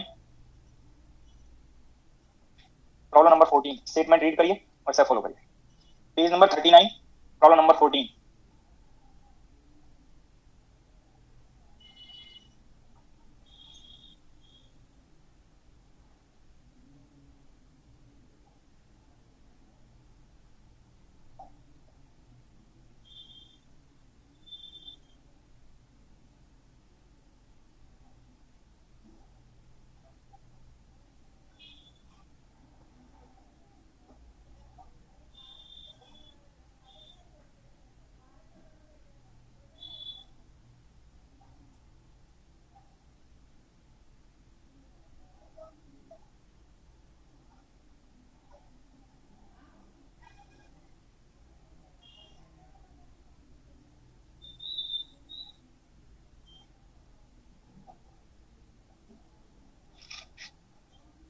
complete हो गया। If the root mean squared momentum, root mean square of momentum, ये पार्ट के लिए हिंट दिया हुआ है। If the root mean squared momentum of a particle in the ground state of a one dimensional simple harmonic oscillator potential is P0, then its root mean squared momentum in the first excited state is। तो ये part का notation आपको जो दिया है वो ground state के लिए है। तो एक्चुअल में आपको ये फॉर्म किसी स्टेट के लिए अगर चेक करें तो हमें पी स्क्वायर एक्सपेक्टेशन की रिक्वायरमेंट होगी। किसी पर्टिकुलर स्टेट के लिए ये form n plus half m h cross omega बताया हुआ है। अगर हम एक ग्राउंड स्टेट के लिए इसको अप्लाई करें तो P square expectation for ground state zero, P square zero, और n को जीरो किया तो m h cross omega by 2। और ग्राउंड स्टेट के लिए इसका स्क्वायर रूट लेंगे, जो root mean square momentum p naught दिया है प्रॉब्लम में उसकी वैल्यू आपको कंफर्म हो गई, square root m h cross omega by 2। But अब की बार ये रिजल्ट पूछा है फर्स्ट एक्सरसाइज स्टेट के लिए। सपोज मैंने फर्स्ट एक्सरसाइज स्टेट के लिए इसका न्यू नोटेशन ले लिया p डैश,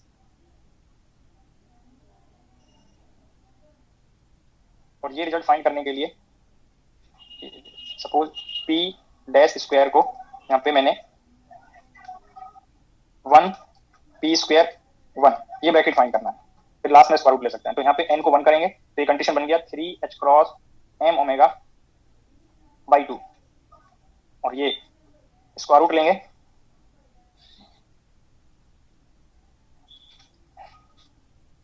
तो p नॉट के टर्म्स में इसको आप कंपेयर कर सकते हैं। Square root 3 m h cross omega by 2 square root, तो ये स्क्वायर रूट 3 p नॉट बन गया। जो ऑप्शन से आप कंपेयर करेंगे तो सेकंड ऑप्शन मैच कर जाएगा। तो जो स्टेटमेंट में आपको वर्ड यूज किए हैं उनको आप करेक्टली रिपीट यहाँ पे फॉलो करिए तो रिजल्ट आपको फाइंड है। Next problem, page number 39, problem number 16। Page number 39, problem number 16। The state vector of a one-dimensional simple harmonic oscillator of angular frequency omega at time t is equal to 0 is given by psi 0 cat vector is equal to 1 by root 2 cat of 0 plus cat of 2, where cat of 0 and cat of 2 are the normalized ground state and second excited state respectively. The minimum time after which the state vector psi t is orthogonal to psi 0 is। आपको जब postulate के result discuss किए हैं तो वहाँ पे किसी problem में आपको ऑर्थोगोनल टाइम, इस टाइम पे ऑर्थोगोनल होगा वेव फंक्शन, टाइम पीरियड के लिए सम प्रॉब्लम्स नोट कराए हुए हैं। तो आप ये चेक करिए, अगर आप यहाँ पे साई टी फाइंड करेंगे और साई टी साई 0 का ऑर्थोगोनल ब्रैकेट फाइंड करके आपको ये हिंट किया हुआ है कि ऑर्थोगोनलिटी के लिए जो टाइम आएगा, सपोज वो टाइम टी नॉट है और ये वैल्यू पाई एच क्रॉस, अगर वहाँ पे E1 E2 नोटेशंस ले रहे थे तो ये E2 माइनस E1 बताया था, बट यहाँ पे एनर्जीज नोटेशंस बनेंगे E2 और E0। ये एक्सप्रेशन सभी को रिलेट हो रहा है या नहीं? आपकी चॉइस है या तो साई जीरो से साई टी फाइंड कर लें और साई टी से फिर किसी पर्टिकुलर टाइम टी नॉट के लिए ब्रैकेट को जीरो करके ये टाइम टी नॉट की वैल्यू को फाइंड कर सकते हैं। बट आपको जो मैंने एक्सप्रेशन डिस्कस किया था, मैं प्रॉब्लम का रेफरेंस करता हूँ, उस प्रॉब्लम पे आप एक बार इसको कंपेयर कर लीजिए। पेज नंबर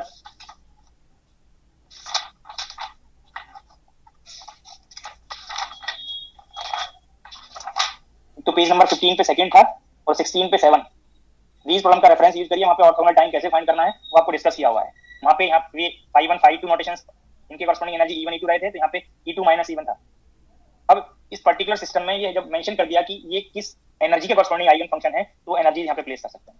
E2 के कॉरस्पॉन्डिंग एनर्जी जब हाफ फुल हार्मोनिक ऑसिलेटर के लिए प्लेस करेंगे तो एनर्जी बनेगा यहाँ पे सेकंड एक्साइज स्टेट का एनर्जी 5/2 h क्रॉस ओमेगा, और ग्राउंड स्टेट के लिए हाफ h क्रॉस ओमेगा। और ये डिफरेंस सिंप्लीफाई कर दें, या ये difference successive energy level difference आपको h क्रॉस ओमेगा बताया था, और 2 सक्सेसिव यहाँ पे डिफरेंस इंक्लूड कर लीजिए, तो twice h cross omega part को इंक्लूड करेंगे, तो ये h क्रॉस कैंसिल आउट हो गया, 5/2 ओमेगा आपको आंसर बन जाएगा। तो मैंने फॉर्मूला यूज करके आपको ये ऑप्शन बता दिया। चाहे तो आप ये साई टी पहले फाइंड करके ब्रैकेट कैसे फाइंड करना है उन प्रॉब्लम्स में हिंट किया हुआ है, वो स्टेप आप रिपीट कर देंगे तब भी प्रॉब्लम कंप्लीट हो जाएगा। सभी को स्टेप क्लियर हो गए? Yes sir. नेक्स्ट नंबर और फॉर्मूला एक बार पेज नंबर और वो बता देना, तो 15 और 16 में अभी तो बताया था आपको। क्वेश्चन नंबर 7 15 में प्रॉब्लम नंबर 2, 16 में प्रॉब्लम नंबर 7। ये कोई डाउट का पार्ट थोड़ी है, ये तो जस्ट इसलिए बताया कि ये स्टेप यहाँ पे बताए हुए हैं। हम भी हर बार नोट करते जाएंगे तो भाई रिकॉल कब करेंगे? मैंने नोट कर दिया है, बाकी अगर यहाँ पे नोट कर लेंगे तो अपना माइंड क्या अप्लाई करेंगे रिवीजन के टाइम पे। नेक्स्ट प्रॉब्लम है 42 पे 26। स्टेटमेंट रीड करिए।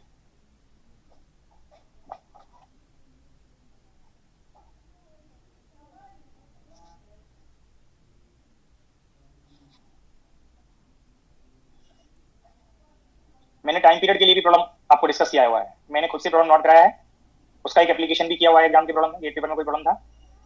Let cut off and denote the energy eigenstate of a particle in a one-dimensional simple harmonic oscillator potential Vx is equal to half m omega square x square if the particle is initially prepared in the state at t is equal to 0. That is square root of 1/2 cat of 0 plus cat of 1. Superposition of states के लिए minimum time after which the oscillator will be found in the same state. It means यहाँ पे time period पूछा है, कितने time के minimum time के बाद पार्टिकल इनिशियल स्टेट को रिपीट करेगा, वो टाइम पीरियड ऑफ स्टेट का कंसेप्ट बताया था। और वो एक्सप्रेशन भी आपको एनर्जी नोटेशंस, अगर इसके लिए एनर्जी E1 और इसके लिए E0 ले रहे हैं, वहाँ पे E1 E2 रहे होंगे, तो ये 2 पाई h cross by E1 minus E0 बनेगा। ये फॉर्मूला सभी को रिकॉल हो गया होगा। सक्सेसिव एनर्जी लेवल डिफरेंस इस हार्मोनिक ऑसिलेटर के लिए प्लेस कर दीजिए, तो यहाँ पे 2 पाई बाई ओमेगा बन गया। Minimum time after which particle will be found in the same state, और ये डी ऑप्शन में करते हैं। तो आपके पास आर्टिकल का रेफरेंस लेंगे तो प्रॉब्लम को इजी वे में आप सॉल्व कर सकते हैं, लेस टाइम में कंप्लीट कर सकते हैं। बाकी तो जनरल मेथड्स आपको किसी भी सिस्टम के लिए अप्लाई करके आप फाइंड कर सकते हैं। Next problem page number 43, problem number 5। Statement read करिए, प्रोसेस फॉलो करिए। Page number 43, problem number 5। Sir एक बार बैक कर दीजिए।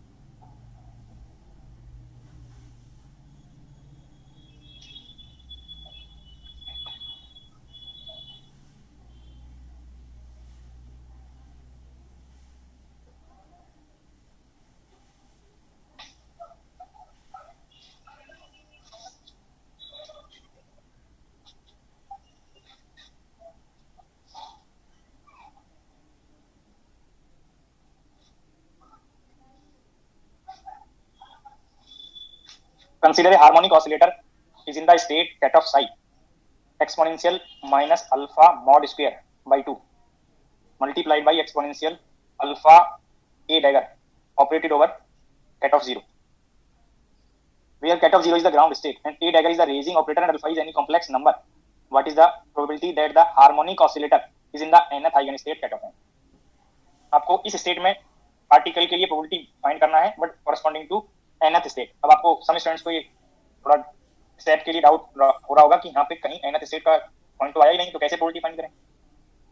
अब ये ऑपरेटर फॉर्म को अगर थोड़ा सिंप्लीफाई कर लें exponential minus alpha mod square by 2, ये एक्सपोनेंशियल सीरीज को आप ओपन करेंगे तो समेशन ओवर n या कोई अनदर समेशन इंडिसेस ले सकते हैं, मैंने सपोज m ले लिया, goes from 0 to infinite alpha a dagger power n by n factorial operated over ket of 0। ये एक्सपोनेंशियल सीरीज मैंने ओपन कर दी। एक्सपोनेंशियल सीरीज आप लाइक इस फॉर्म में ही नोट करते हैं, exponential of x summation over n goes from 0 to infinite x power n by n factorial, चाहे इसको 1 plus x square by factorial 2 plus x cube by factorial 3 up to infinite terms note कर सकते हैं। Sir it will be m और हाँ जी, ये m sorry same notations होंगे। Exponential minus alpha mod square by 2, अब यहाँ पे ये टर्म को चेक करें, summation over m goes from 0 to infinite alpha power m a dagger power m by m factorial operated over ket of 0। तो recall करिए, आपको आर्टिकल के टाइम पे ये फॉर्म मैंने डिस्कस किया हुआ है। ए डैगर, ये कैट ऑफ n नोटेशन बताया था कि अगर आप ए डैगर को आप n टाइम्स कैट ऑफ 0 पे ऑपरेट कर दें और डिवाइड कर दें स्क्वायर रूट n फैक्टोरियल से, ये एक्सप्रेशन रिकॉल हो रहा होगा आप सभी को। तो यहाँ से अगर आप कंपेयर करें A dagger power m operated over ket of 0, अगर आपको फाइंड करना है तो इस एक्सप्रेशन से चेक करें, इसको आप नोट कर सकते हैं स्क्वायर रूट m फैक्टोरियल ए डैगर, इस पार्ट को यहाँ पे ये अगर मल्टीप्लाई कराया कैट ऑफ m लिख सकते हैं, exponential minus alpha mod square by 2 ss summation over m goes from 0 to infinite alpha power m, ये स्क्वायर रूट m फैक्टोरियल, इस डिवाइड में m फैक्टोरियल को स्क्वायर रूट टाइम कैंसिल करेगा, square root m factorial time, और ket of m, ये form बन गया। अब जिस स्टेट में प्रोबेबिलिटी फाइंड करना होगा, मैंने यहाँ पे जनरली m नोटेशन इसलिए यूज किया कि आप सभी को कहीं सेम इंडिसेस से डाउट रहे। तो अब यहाँ पे अगर ये कोफिशिएंट पे जाएं तो ये समेशन ओवर m को जब आप ओपन करेंगे तो 1 यहाँ पे अल्फा पावर 0 1 हो गया, नेक्स्ट टर्म बनेगा अल्फा, फिर alpha square by square root 2 factorial, ये यहाँ पे कैट ऑफ 0, ये कैट ऑफ 1 और ये कैट ऑफ 2। तो यहाँ पे अगर m को n कर दें तो alpha power n by square root n factorial ket of n, ये nth टर्म बनेगा, बाकी इनफाइनाइट सीरीज है। तो अब ये ket of psi's superposition form में नोट किया हुआ है। अगर आपको ये डाउट ना हो तो यहाँ पे डायरेक्ट इस सीरीज एक्सपोनेंशियल सीरीज को आप n इंडिसेस में आप रिप्लेस करके कैट ऑफ n का कोफिशिएंट कंप्लीट कर सकते हैं। सभी को ये सब क्लियर हो गया कि कैसे अब आपको यहाँ पे स्टेट ये कैट ऑफ साइज जो दिया था वो सुपरपोजिशन फॉर्म में है। अब जब सुपरपोजिशन फॉर्म में स्टेट दिया होता है, इस स्टेट में मेजर कर रहे हैं और इस कैट ऑफ n की प्रोबेबिलिटी फाइंड करना है, वो आपको पोस्टुलेट्स फोर्थ पोस्टुलेट में ये सब बताया हुआ है, इसका एक्सप्रेशन भी बताया हुआ है, प्रोबेबिलिटी फाइंड कर सकते हैं। तो इस पार्ट से या आप इसको m नोट कर लीजिए, या n Sai bracket mod square divided by Sai bracket, ये पॉइंट सभी को रिकॉल हो रहा होगा, फोर्थ पोस्टुलेट में डिस्कस किए हैं, नोटेशंस में माइनस चेंज हो सकता है। अब यहाँ पे cn कैट ऑफ n का जो मल्टीपल फैक्टर है वो cn है, बट यहाँ पे कंपेयर करिए मल्टीपल फैक्टर में ये टर्म भी इंक्लूड करना है, exponential minus alpha mod square by 2 alpha power n by square root n factorial, इस टर्म का मॉड स्क्वायर करना है। साई ब्रैकेट की वैल्यू क्या होगी, ट्राई कर लीजिए अगर डाउट रहे आप लोगों को।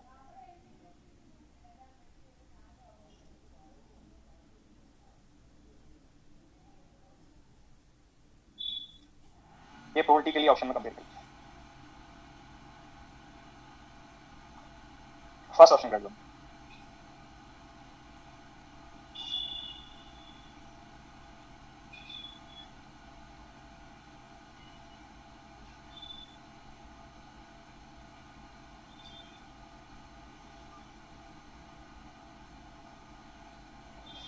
डाउट तो नहीं? Next problem, page number 37, problem number 5,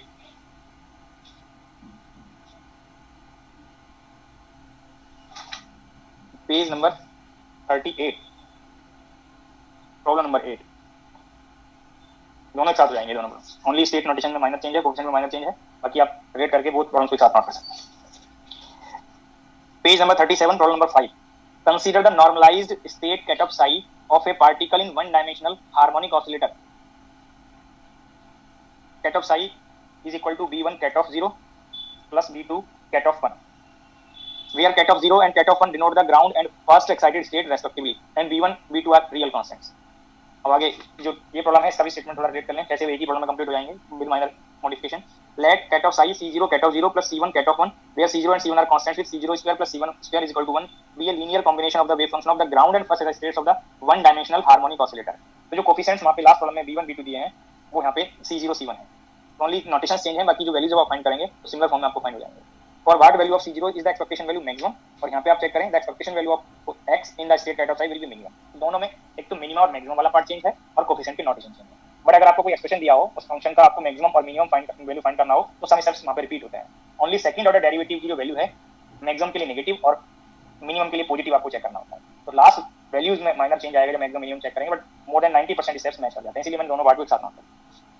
तो यहाँ पे एक्सपेक्टेशन वैल्यू ऑफ x इन ये स्टेट को चेक कर लीजिए, मेंशन किया हो नॉर्मलाइज स्टेट. अगर नॉर्मलाइज है तो यहाँ पे जो साई ब्रैकेट बनेगा that is b1 mod square plus b2 mod square. Generally mod square होता है बट स्टेटमेंट में ये टर्म रियल दिए हुए हैं, जो रियल देंगे तो ये आपको 1 हो गया. तो इस प्रॉब्लम में c0 square plus c1 square is equal to 1 करके यहाँ पे भी मेंशन कर दे कि c0 c1 रियल है. और आपको यहाँ पे एक्सपेक्टेशन ऑफ x फाइंड करना है तो ये फॉर्म बनेगा. साई ब्रैकेट 1 हो गया डिनोमिनेटर टर्म इंक्लूड करते हुए. तो यहाँ से आपको b1 स्क्वायर 0 x 0 सम स्टेप्स अभी जो पहले प्रॉब्लम्स आपको डिस्कस किए हैं उनमें ये सॉल्व हो गए. b2 square 1x1. अब जनरली अगर ये कॉम्प्लेक्स होते तो जब ये प्रोडक्ट आता है तो इसका कॉम्प्लेक्स कंजुगेट करते, बट यहाँ पे मेंशन किया रियल है तो ये एसएस नोटेशंस आ जाएंगे. b1 b2 0x1 plus b2 v1 और b1 b2 1x0. ये स्केलर्स में आप ऑर्डर चेंज कर सकते हैं. ये वैल्यू 0 बताया हुआ है, ये वैल्यू 0 बताया हुआ है और ये 0x1 और 1x0 अभी सम प्रॉब्लम्स में आपको कैलकुलेट कराएं और दोनों वैल्यू सेम आती हैं. तो ये वैल्यू आपको यहाँ पे twice of v1 v2 square root h cross i twice m omega बनता है. अब ये expectation value of x two coefficients में फाइंड हो गया, ये तो कांस्टेंट वैल्यू है, बट यहाँ पे टू ये कोफिशिएंट इस रिलेशन से रिलेटेड है. तो यहाँ पे b1 b2 आप जब यहाँ पे दोनों को रिलेट करेंगे तो b2 के प्लेस पे आप प्लस और minus 1 minus b1 square note कर सकते हैं. तो ये एक्सपेक्टेशन ऑफ x आपको यहाँ पे ट्वाइस b1, मैंने यहाँ पे कोई साइन प्लस ले लिया, अभी लास्ट में उसको कंपेयर कर लेंगे 1 माइनस b1 स्क्वायर. तो ये टोटल रिलेशन b1 में नोट हो गया. इस स्टेप तक किसी को कोई डाउट तो नहीं? अब आप ये चेक करिए, सबसे पहले मैक्सिमम मिनिमा के प्रॉब्लम्स आपने मोस्टली x के टर्म्स में फाइंड किए थे कि f ऑफ x या psi ऑफ x का मैक्सिमम वैल्यू x की किस पोजीशन पे होगा, या psi ऑफ f प्रोबेबिलिटी की मैक्सिमम वैल्यू का किस पोजीशन पे होगी, प्रोबेबिलिटी की मैक्सिमम वैल्यू क्या है, या फंक्शन ऑफ fx ले रहे हैं तो fx की वैल्यू किस पॉइंट पे मैक्सिमम मिनिमम होगी, या fx की मिनिमम और मैक्सिमम वैल्यूज क्या है. सिमिलर से सॉल्व करने del by del v1 expectation of x को 0 करेंगे. अब यहाँ से वैल्यूज को सेलेक्ट करेंगे कि किस पे ये del 2 by del v1 square of expectation x किस पे पॉजिटिव है और किस पे नेगेटिव है. यहाँ पे नेगेटिव मैक्सिमम के लिए नेगेटिव चेक करना है, बट इस पर्टिकुलर प्रॉब्लम में आपको चेक करना है मिनिमम, तो ये पॉजिटिव चेक करेंगे यहाँ पे. और यहाँ पे चेक करेंगे ये पार्ट को डेल, ये सिमिलर नोटेशन में ये टर्म बनेगा twice c0 square root of 1 minus c0 square square root of twice h cross by twice m omega. Ji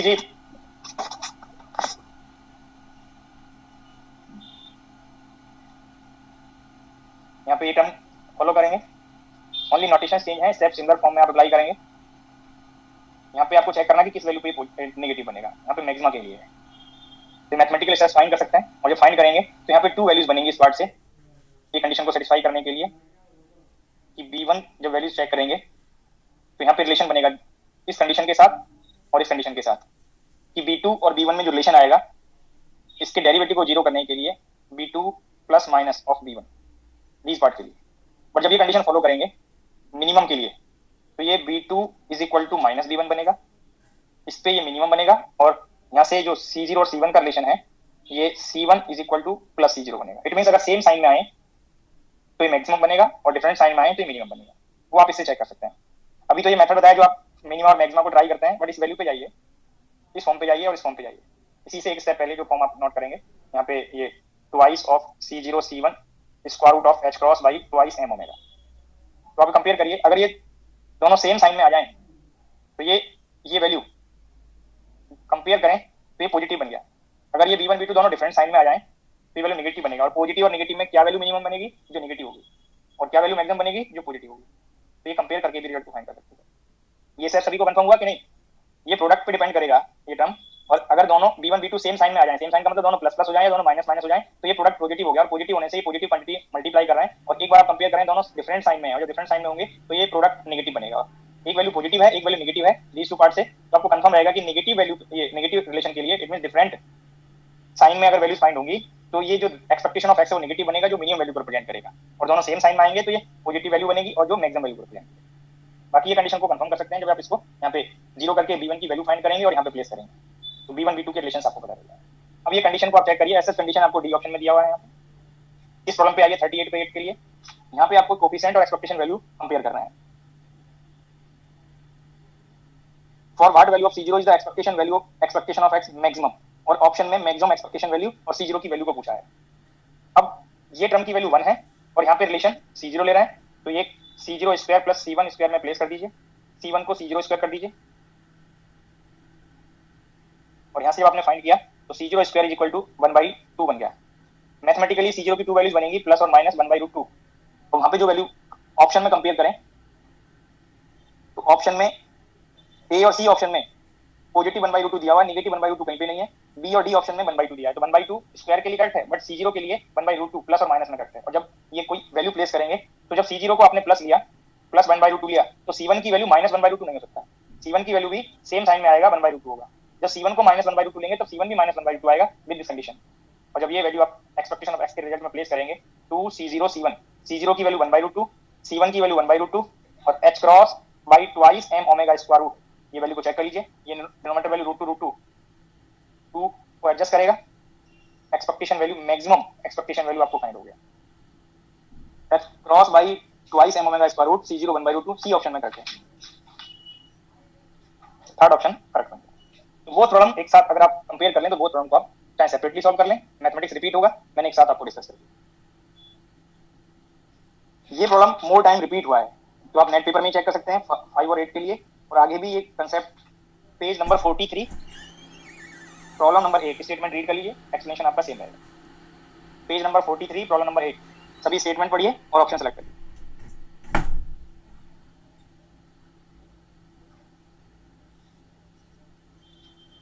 A option maximum value के लिए पूछा है, और मैक्सिमम वैल्यू के लिए अभी आपको लास्ट प्रॉब्लम में एक्सप्लेनेशन किया हुआ है कि कोफिशिएंट सेम साइन में आने चाहिए, तो c0 और c1 दोनों की वैल्यू 1/2 बनेगी, या दोनों की वैल्यू माइनस 1/2 बनेगी, सेम साइन में आने चाहिए, और वैल्यू आपका यहाँ पे फर्स्ट ऑप्शन में मैच करता है। Next problem page number 34 problem number 25 मैंने डिस्कस कर दिया है, आप स्टेटमेंट रीड कर लीजिए।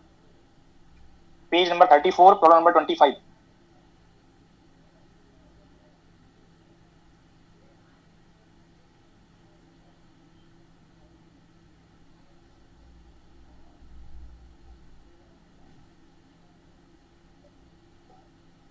जीरो।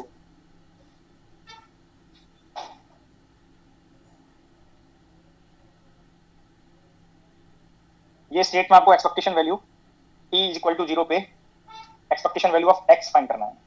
हो सकता है अभी आपको यहाँ पे कंपेयर ना हो रहा हो, जब एक्सपोनेंशियल i π/2 की वैल्यू प्लेस करेंगे तो स्टेट के नोटेशंस चेंज हैं ओनली, बाकी ये स्टेट मैंने आपको नोट कराया और एक्सपेक्टेशन वैल्यू ऑफ x के लिए आपको थोड़ा नोट कराया हुआ है। यहाँ पे एक्सपेक्टेशन वैल्यू ऑफ x 0 बनेगा। अब इसका एक्सप्लेनेशन के लिए मैंने प्रॉब्लम जो नोट कराया है उसको रेफरेंस ले लीजिए, जो वहाँ पे सॉल्यूशन है वो सेम सॉल्यूशन आपको यहाँ पे यूज करना है, चेक कर सकते हैं। ये नॉन नॉर्मलाइज था, जब नॉर्मलाइज करेंगे तो 1/2 फैक्टर आ जाएगा। इसका सेकंड पार्ट चेक कर लीजिए, यही पार्ट आपको 4 ब्रैकेट करना है, वहां पे 4 ब्रैकेट करना है। सभी को कंफर्म रहेगा, तो फिर से नोट करने की जरूरत नहीं है। अगर किसी को डाउट हो तो उस प्रॉब्लम के एक्सप्लेनेशन पे जा सकता है, सॉल्यूशन पे जा सकता है, बाकी आप फिर से फाइंड करके चाहें तो आप कंफर्म करें।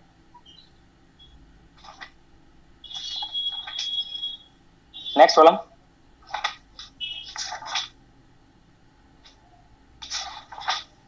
Page number 46 problem number 5, page number 46 problem number 5 try करिए।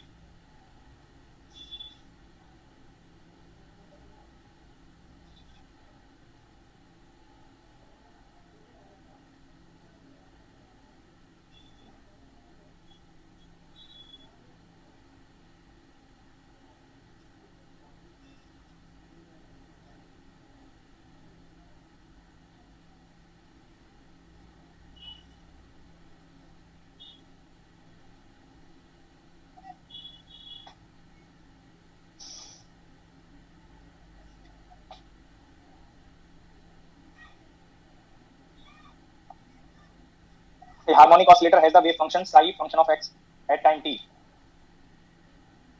1 by 5 350 xt minus 2 root 2 phi 1 xt plus 2 root 2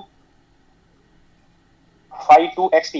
ये आपको वेव फंक्शन फॉर्म दिया t टाइम पे, where phi n xt is the eigen function belonging to the nth energy eigen value n plus half h cross omega.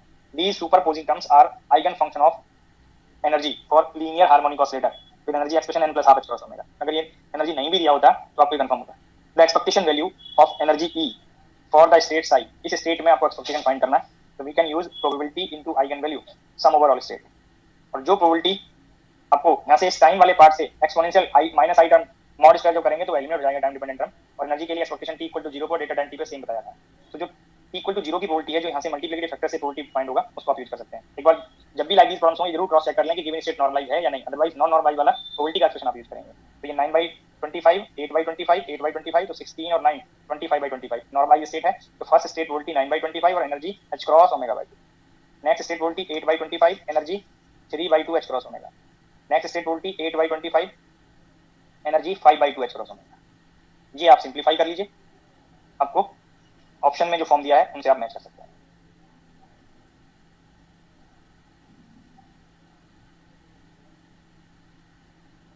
D option हो गया sir.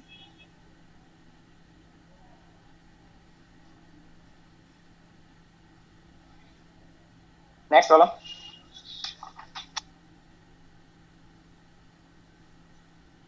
Page number 35,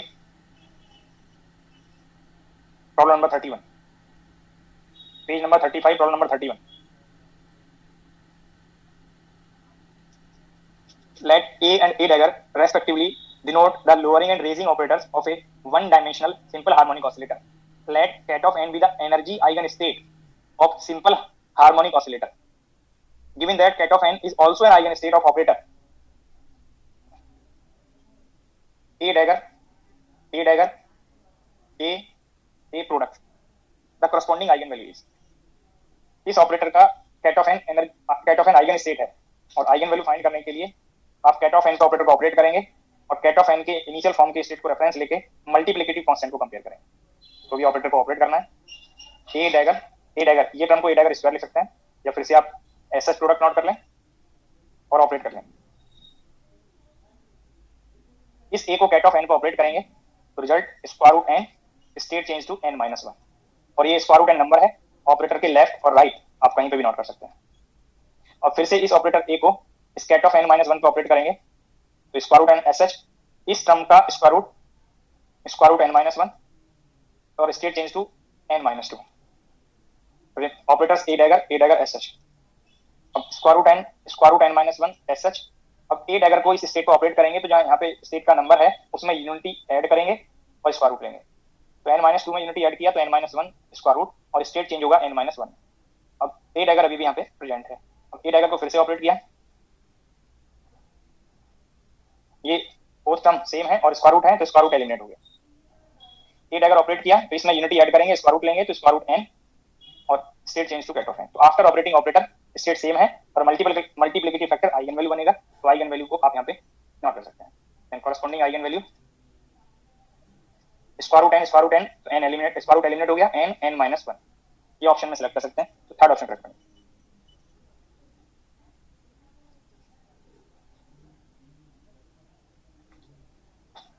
बाकी किसी को कोई doubt है तो पूछ सकते हैं. सर स्टार्टिंग से स्लाइड शो कर दीजिए. मैं लास्ट से फर्स्ट तक जा रहा हूँ, जो जिसके लिए रिक्वायर्ड हो उस पर कंसंट्रेट करिए.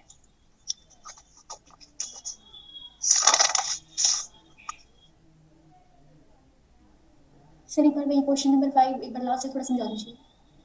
अभी जो प्रॉब्लम डिस्कस किया है वो पेज नंबर 37 क्वेश्चन 5 जो अभी आपने पिछली स्लाइड में था 37 पे पेज. 5. हाँ जी, इसका डाउट बताइए. तो एक बार जो आपने एक्सपेक्टेशन वैल्यू निकाली है आप ये मान लीजिए आपको f of x दिया है. अब इसको आपको देखना है कि ये x की किस वैल्यू के लिए मैक्सिमम बनेगा और किसके लिए मिनिमम बनेगा. f of x की मैक्सिमम और मिनिमम वैल्यूज क्या है, इस तरह के प्रॉब्लम सॉल्व किए होंगे. तो आप यहाँ पे d/dx x को ये डिफरेंशियल करेंगे x के रेस्पेक्ट में और 0 करते हैं. फिर आप सेलेक्ट करते हैं कि सपोज इस फंक्शन के डबल डेरिवेटिव में x इक्वल्स x0 पे ये फंक्शन डेरिवेटिव की वैल्यू पॉजिटिव है तो x इक्वल्स टू x0 पे फंक्शन मिनिमम होता है और फंक्शन में x equal x0 value place कर देंगे तो फंक्शन की मिनिमम वैल्यू आ जाएगा। अब इसी में अगर आप सेकंड ऑर्डर डेरिवेटिव को चेक करें, सपोज x0 डैश पे और ये नेगेटिव आ जाए तो x0 डैश पे फंक्शन मैक्सिमम होगा और x equal to x0 dash function में प्लेस कर देंगे तो फंक्शन की मैक्सिमम वैल्यू पता चल जाएगा। तो ये मैथमेटिकल स्टेप्स आप लोग फंक्शन के लिए अप्लाई करते हैं। यहाँ पे डायरेक्ट फंक्शन नहीं दिया था आपको, दीज टू प्रॉब्लम्स में आपको पोजीशन की एक्सपेक्टेशन वैल्यू जो एक कांस्टेंट आएगा, किसी ऑपरेटर की expectation value average value constant होती है और उस कांस्टेंट वैल्यू की आप कंपैरिजन करें तो ये b1 b2 के कॉरस्पॉन्डिंग ये जो वैल्यू होगी ये पोजीशन के रेस्पेक्ट में चेंज नहीं हो रही, बट ये कांस्टेंट के रेस्पेक्ट में वेरिएबल होगा। b1 b2 की वैल्यू जैसे ही आप एज्यूम करेंगे तो वैल्यू चेंज हो सकती है। तो अब यहाँ पे जो वेरिएबल्स हैं b1 b2 वेरिएबल्स हैं, बट इनमें कोई एक ही इंडिपेंडेंट है, बाकी अनदर उस पर डिपेंड करेगा इस रिलेशन से। तो इस b1 b2 वाले पार्ट को मैंने b1 में कन्वर्ट किया यहाँ पे और यहाँ पे इस प्रॉब्लम में वो c0 में कन्वर्ट किया। अब इस रिलेशन को आप चेक करें थोड़ी देर के लिए, ये पार्ट को भूल जाइए, ये पार्ट को भूल जाइए। तो ये एक तरह से b1 को x कर लीजिए जो आप फंक्शन ऑफ x पढ़ रहे थे।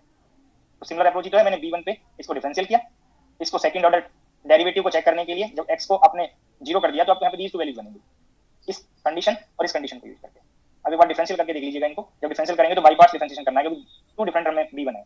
b1 का डिफरेंशियल किया तो ये टर्म बना, फिर ऐड किया इस टर्म कांस्टेंट और इसका डिफरेंशियल करेंगे, इसको 0 के कॉल रखेंगे तो b1 की कुछ वैल्यू मिलेगी, उसको आप यहाँ पे प्लेस कर दें तो b2 और b1 के रिलेशंस बन जाएंगे। बट इस पॉइंट पे अभी आपको कंफर्म नहीं हुआ कि ये b2 इक्वल्स प्लस b1 पे मिनिमम है या माइनस b1 पे। जब ये कंडीशन को अप्लाई कर लेंगे तो आपको आइडिया होगा कि b2 इक्वल्स माइनस b1 पे मिनिमम बनेगा और b2 इक्वल्स प्लस b1 पे मैक्सिमम बनेगा। एक तो मैंने ये मेथड बता दिया, बट अब से पहले आप देखिए जब से मैंने क्वांटम मैकेनिक्स में मैक्सिमा की कंडीशन को डिस्कस किया है प्रोबेबिलिटी पार्ट में, मैंने एक इजी अप्रोच बताया कि फर्स्ट ऑर्डर डेरिवेटिव को 0 रखिए, जो कंडीशन बना जो वैल्यूज बनी उनमें फंक्शन जिसको चेक करना है मिनिमम और मैक्सिमम वहां पे प्लेस कर लीजिए और जितनी वैल्यूज आएंगी उनको कंपेयर करके आप सेलेक्ट कर सकते हैं कि क्या मैक्सिमम वैल्यू है, किस पार्ट के लिए मैक्सिमम है, किस पार्ट के लिए मिनिमम और उसकी मिनिमम वैल्यू क्या है। वही मैंने यहाँ पे b1 b2 की वैल्यू को प्लेस किया है, आप चेक कर लीजिए। जब इस डिफरेंट साइन में आएंगे तो वैल्यू नेगेटिव, सेम साइन में आएंगे तो पॉजिटिव, और पॉजिटिव और नेगेटिव टू वैल्यूज हैं, क्या वैल्यू मैक्सिमम बनेगी क्या वैल्यू मिनिमम बनेगी, ये सभी को आइडिया है कि प्लस वैल्यू मैक्सिमम बनेगी और माइनस वैल्यू मिनिमम बनेगी। क्लियर हुआ?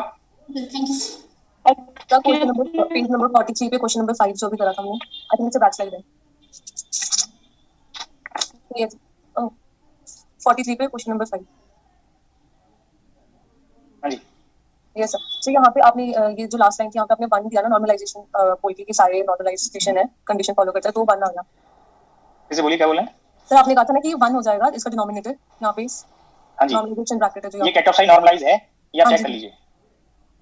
नहीं चेक हो रहा? सर ये चेक का फिर यहाँ पे ए डैगर का फॉर्म पुट करना पड़ेगा, मतलब कैसे नहीं पता ए चल डैगर की कहां जरूरत पड़ रही है? कोफिशिएंट्स यहाँ पे सारे ऑपरेटर ऑपरेट होके हट नहीं गए, ऑपरेटर पार्ट हट गए, सिर्फ अल्फा टर्म बना, अल्फा ऑपरेटर थोड़ी है। यहाँ पे थोड़ी चेक करना है आपको, इस स्टेप पे चेक करना है ना। अगर इसी स्टेप पे कंफर्म हो जाता तो मैं इसको ऑपरेटर को ऑपरेट करने की यहाँ पे जरूरत ही नहीं थी।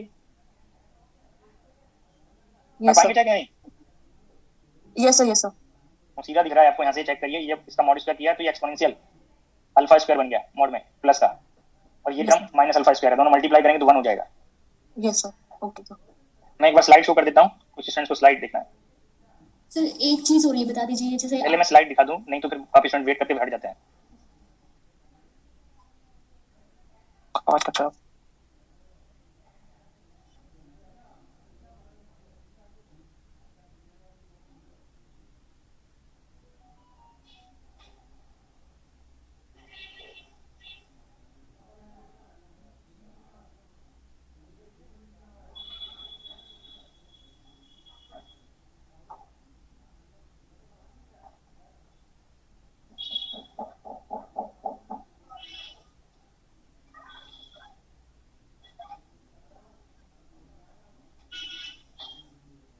Sir excuse me sir. हाँ जी सर एक बार फिर वो वाला जो आपने सर क्वेश्चन कराया था ना जिसमें अच्छा, ऐसा तो नहीं होता कि मैं जो बोलता हूँ आप में से कुछ कैंडिडेट को सुनाई पड़ता हो बाकी को नहीं? सभी को सुनाई पड़ता है? Yes sir. मुझे नहीं लगता सबको सुनाई पड़ता है। सुनाई पड़ता है, हैबिट में है, फिर वो नेचर में इंक्लूड हो गया है सब कि सर ने जो बोला सुनना नहीं है। अब स्लाइड का तो नहीं पूछना है किसी को? No sir. ठीक है, अब डाउट पूछिए, रागा पूछे क्या पूछ रहे थे? सर एक बार वो तो आपने पी टाइम कैप स्क्वायर वाला क्वेश्चन कराया था सर, एक बार वो पूछना था जिसमें पी कैप स्क्वायर को 0 कराया था सर एक्सपेक्टेशन वैल्यू में, उसमें कुछ पूछना था सर एक बार। आप ही पूछ रहे थे ना पहले भी शायद? नहीं सर मैंने नहीं पूछा सर, मैंने तो आज क्वेश्चन नहीं पूछा। अच्छा, कोई और पूछे थे शायद, कोई बात नहीं। पी स्क्वायर को 0 कैसे किया? सर एक बार बैक था सर यहाँ पे। हाँ हाँ सर जी, आगे सर, आगे जाके अगली स्लाइड से। हाँ हाँ जी। सर यहाँ पे सर एक बार ये एक्सप्लेन कर देना सर। या तो ऑपरेटर मेथड पे चले जाइए या पेरिटी कंसीडरेशन पे चले जाइए। सर पैरिटी जैसे पी कैप स्क्वायर को हम साई 1 पे सर ऑपरेट करेंगे, डबल डिफरेंशिएट करेंगे। जिसकी जरूरत ही नहीं है, चाहे ऑपरेट करके पेरिटी चेक कर लो, चाहे ऐसे प्रोडक्ट की पेरिटी चेक कर लो, सेम आएगा। आप ही देखिए, साई 0 का पेरिटी इवन है, साई 0 रियल है, साई स्टार की पेरिटी सेम हो गई। Yes sir. साई 1 की पेरिटी क्या है? Sir odd parity. ऑड है। Yes sir. अब आपने डबल डेरिवेटिव किया, डबल डेरिवेटिव से इसकी पेरिटी चेंज नहीं हुई, वन टाइम डेरिवेटिव करके पेरिटी चेंज होती, ठीक है, चाहे आप ऑपरेट करके देख लो, चाहे ऐसे प्रोडक्ट कर लो, ये इवन है, ये ऑड है, ये इवन है, तीनों को प्रोडक्ट करो, क्या बना? सर और फंक्शन और बन गया, लिमिट इक्वल अपोजिट और प्रोडक्ट रिजल्ट वैल्यू क्या बनेगा? जीरो आ जाएगा sir. Okay similar approach operator method से भी बनेगा, बट ऑपरेटर मेथड से फाइंड करोगे तो आपको ज्यादा टाइम लगेगा, एटलीस्ट 1 और 2 मिनट लग जाएंगे। यहाँ आप फॉर्म को देखते ही पेरिटी कंसीडरेशन से जीरो कर रहे हो। ठीक है सर, बस वही मेरे को पूछना था कि पी कैप स्क्वायर साइन 1 करके पैरिटी चेंज नहीं होगा। ठीक है सर, समझ आ गया। डबल डेरिवेटिव है ना, कोई फंक्शन ले लो, ऑड फंक्शन, साइन मान लो थोड़ी देर के लिए, ठीक है, ये सर, तो साइन को डबल डेरिवेटिव करो। हाँ सर, अपने आप वो साइन कॉस फिर साइन बन जाएगा। ठीक है ठीक है, हाँ जी, कोई और पूछ रहे थे शायद कोई? Excuse me, sir. हाँ जी, सर ये जो आपने सर जो हमने लास्ट एक क्वेश्चन कोई किया मोनिका आप पूछो पहले। सर ये जो 9 मिनट वाला क्वेश्चन करवाया था, हाँ जी, कौन सा क्वेश्चन? अभी आपने जो स्लाइड दिखाई थी एक बार हाँ शायद। जी, सर ये एक बार मेरे को इसमें कंफ्यूजन हो रहा है, पहले भी हुआ था कि जैसे कब हम ऊपर पाई एच कर लेंगे और कब 2 पाई एच कर लेंगे। प्रॉब्लम का स्टेटमेंट जिसका मैंने रेफरेंस दिया है, ये 39 पे 16 इसका स्टेटमेंट पढ़ो, और 15 पे सेकंड, 16 पे 7 इनके स्टेटमेंट पढ़ो। इनमें कॉमन थिंग है कि स्टेट टू स्टेट का सुपरपोजिशन है, और वो हमें टाइम फाइंड करना है जिस टाइम पे ये स्टेट इनिशियल स्टेट से ऑर्थोगोनल बने, ठीक है। और ऑर्थोगोनल के लिए मैंने pi H cross by energy difference बताया है इन प्रॉब्लम्स में। ऑप्शन थर्ड ऑप्शन पे चले जाइए, इनके कैसे फाइंड हुआ वो मैंने आपके नोटबुक में नोट कराया होगा, आप देख लीजिए। सर वो तो हो गया, जैसे यहाँ पर हम मैं इसको मेमोराइज करने के लिए कब कह रहा हूँ, जब यहाँ पहले से पता है कि ये ऑर्थोगोनल टाइम फाइंड करना है, तो ऑर्थोगोनल जिस टाइम पे ऑर्थोगोनल है और जितने टाइम बाद वो रिपीट होगा तो वो सेम है। डाउट तब होता है जब पहले कभी प्रॉब्लम में मैंने pi H cross by E2 minus E1 orthogonal के लिए बताया होता है और मैं अब टाइम पीरियड के लिए यूज कर रहा होता, डाउट तो तब आता है ना। मैंने पहले भी यही बताया ऑर्थोगोनल के लिए, अभी मैं पाई एच क्रॉस यूज कर रहा हूँ। बट इस प्रॉब्लम में जाइए, इसमें ऑर्थोगोनल टाइम थोड़ी पूछा है, इसमें टाइम पीरियड ऑफ स्टेट पूछा है। जब दोनों डिफरेंट टाइम पूछोगे तो उनकी वैल्यू भी तो लगाएगी ना। तो मतलब अगर ऑर्थोगोनल दिए में तो हम अपर यूज करेंगे, अदरवाइज लो है। हाँ जी, मतलब अगर ऑर्थोगोनल गिवन है तो हम वो t naught is equal to pi h cut वाला यूज करेंगे, अदरवाइज 2 पाई एच कट। वो तो अब ये क्वांटम मैकेनिक्स छोड़ दिए। अगर आपसे पूछा होता कि टी टाइम पे कोई ये वैल्यू है, ठीक है, तो आप कोई अनदर टाइम पे अनदर कंडीशन है तो कंडीशन के हिसाब से टाइम सेलेक्ट करते हैं ना। एक्सक्यूज मी सर, कोई और ये गर्ल्स स्टूडेंट पूछ रहे थे तो उनको पूछ लेंगे। ये लगता है ना कि सर ने मुझे नहीं बताया। हाँ जी बोलिए। सर जो लास्ट क्वेश्चन किया था हमने, हाँ जी, सर सबसे लास्ट वाला 35 पे 31। 8 अगर ऑपरेट किए थे। हाँ जी, हाँ जी सर तो उसमें मतलब हमने सिंगल सिंगल ऑपरेट किया है। अगर हम चाहें तो जो सेकंड वाला है मतलब ए अगर ए है उसको डायरेक्टली एन मान के तो ऑपरेट कर सकते हैं ना, फिर से बताइए, रिजल्ट में तो कोई चेंज नहीं आएगा। फिर से बोलिए क्या बोला है? सर जैसे बीच में ए अगर ए, हाँ जी, इस अगर ए को, अगर ए है पहले हाँ हम जी, ए को हम एन मान के, हाँ जी, अगर देखो अगर पहले ये ऑपरेटर, पहले ये ऑपरेटर तो ऑपरेट ही करना पड़ेगा ना। यस सर सर उसके ऑपरेट करने के हाँ, इसको आप जो नंबर ऑपरेटर का स्टेप आप फॉलो कर सकते हो, ठीक है। जिस ऑपरेटर का एक्शन पता है, ए का पता था, ए अगर ए का डायरेक्ट पता है, वो अप्लाई कर सकते हो, तब भी रिजल्ट सेम आएगा। एक्सक्यूज मी सर, सर वो आपने लैडर ऑपरेटर बताया था ना सर 2 दिन पहले सर वो लोअरिंग ऑपरेटर और रेजिंग ऑपरेटर बताया था, तो सर उसका एक और नाम बताया था सर, एनिलेशन ऑपरेटर और रेजिंग ऑपरेटर। ए के लिए एनिलेशन और ए डैगर के लिए क्रिएशन, क्रिएशन, और इसका सर प्रिजर्विंग। प्रिजर्विंग वर्ड इसलिए ले रहे हैं क्योंकि ये जिस स्टेट पे ऑपरेट करता है उस स्टेट को प्रिजर्व रखता है। Okay, thank you sir. और क्रिएशन वर्ड इसलिए ले रहे हैं क्योंकि जिस स्टेट पे हम हैं उससे यूनिटी से स्टेट हायर होकर न्यू स्टेट क्रिएट हो रहा है। यस, स्टेट लोअर होने से स्टेट एनिलेट हो रहा है, हम लोअर जा रहे हैं। क्रिएशन डैगर वाले के लिए ना। Thank you sir. सर एक क्वेश्चन है। हाँ जी, सर एक वर्कबुक का क्वेश्चन पूछना था सर मेरा क्वेश्चन बता दीजिए, जो भी पहले पूछ लें वो भी पूछ लीजिए। सर एक क्वेश्चन दिया हुआ है, an operator x plus del by del x है, x plus del by del x, हाँ जी, then eigen function of operator a, ये ऑपरेटर ए है।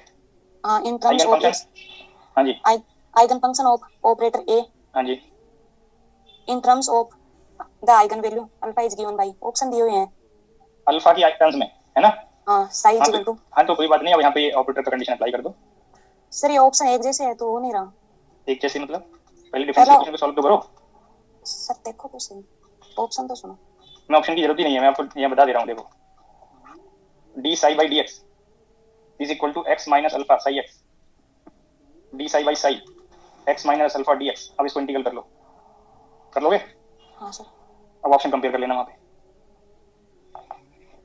सर हाँ जी सर वर्कबुक का सर 46 पेज नंबर का सर सेकंड क्वेश्चन टिक है 46 page पे सेकंड क्वेश्चन। ये तो भी भाई मैं कराऊंगा ना सभी क्वेश्चंस। सर वो स्लाइड दिखा दो बस मेरे को आपने इसमें क्या। सर ये पूछना था कि सर ये accurate to within a phase का मतलब क्या होता है? ये है कि अगर कोई कांस्टेंट वैल्यू मल्टीप्लाई हो रहा हो, जैसे प्लस पार्ट कहीं आ जाए, ये होता है ना एक्सपोनेंशियल आई फाई फैक्टर आ जाए, इसको इग्नोर करना है बस आपको। बाकी अनदर वैल्यूज जो यहाँ पे हैं फॉर्म में कि 4/5 है phi 1 प्लस 3/phi 2, तो अगर कहीं पे ये वैल्यूज को चेक करना और यहाँ पे 3/5 की जगह एक्सपोनेंशियल आई फेज फैक्टर आ जाता है कहीं पे, ये टर्म तो एलिमिनेट हो जाएंगे।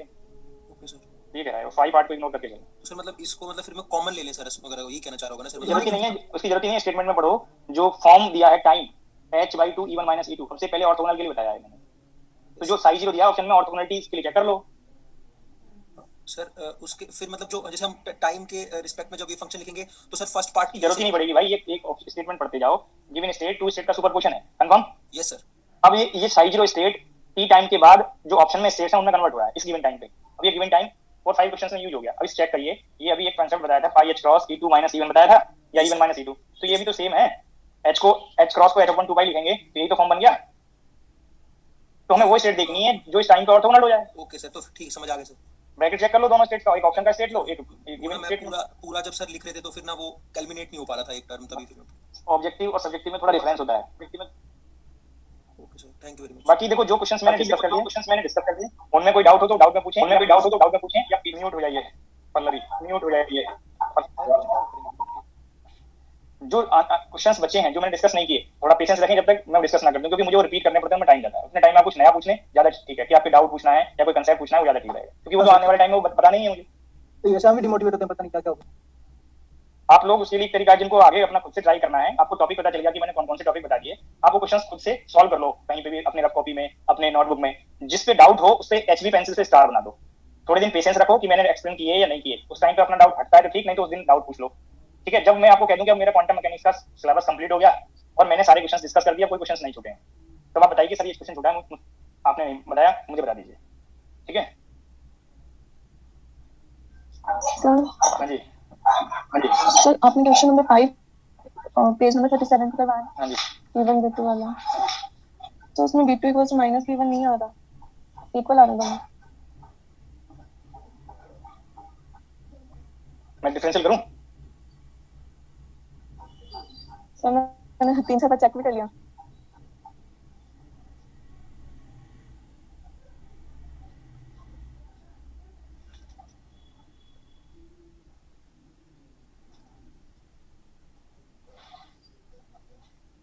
डी बार बनना होगा जो डिफरेंशियल किया। हाँ सर, डी बार बनना है। यस। अब आप ये बताइए ये B1 की कितनी वैल्यूज आई? 2 वैल्यूज आई। अब इसका फिर से डेरिवेटिव लीजिए, यहाँ से जो पार्ट आ रहा था B1 के रेस्पेक्ट में डबल डेरिवेटिव, या आप फंक्शन की वैल्यू पे चले जाइए, ये पार्ट है। अब आपको यहाँ पे B2 लिखा हुआ है plus minus square root 1 minus B1 square. ये B1 की वैल्यू, ये B1 स्क्वायर की वैल्यू मैंने प्लेस कर दिया, ये 1/2 बना। आपके पास 2 वैल्यूज हैं, B1 की और B2 की। अभी मैंने आपको यहाँ पे बताया दोनों की वैल्यू सेम प्लेस कर दीजिए, B1 B2 सेम साइन में प्लेस करिए, प्लस प्लस और माइनस माइनस। ये वैल्यू बना, यहाँ पे मल्टीप्लाई में फैक्टर था, ये वैल्यू प्लस बन गया। दोनों के अपोजिट वैल्यू प्लेस करिए, एक का प्लस एक का माइनस, प्लेस करिए एक का प्लस एक का माइनस। क्या आपको सेम वैल्यू मिल रही है? नहीं, तो आप कैसे कह रहे थे कि सर वो वैसे दोनों प्लस माइनस 1/2 आ रहा था ना, तो मतलब 2 वैल्यूज है ना, तो आपको क्या पता कि किससे प्लस है किससे माइनस है, तो सेकंड, या तो यहाँ पे कंपेयर कर रहे हो तो सेकंड ऑर्डर डेरिवेटिव कैलकुलेट करो। फिर इसी फॉर्म से आप B2 कैलकुलेट करो, तब आपको आइडिया मिलेगा ना कि B1 + B2 है, आपको आइडिया मिलेगा ना कि B1 = -B2 है या B1 = -B2 है। Okay sir, okay, thank you. और पूछना किसी को?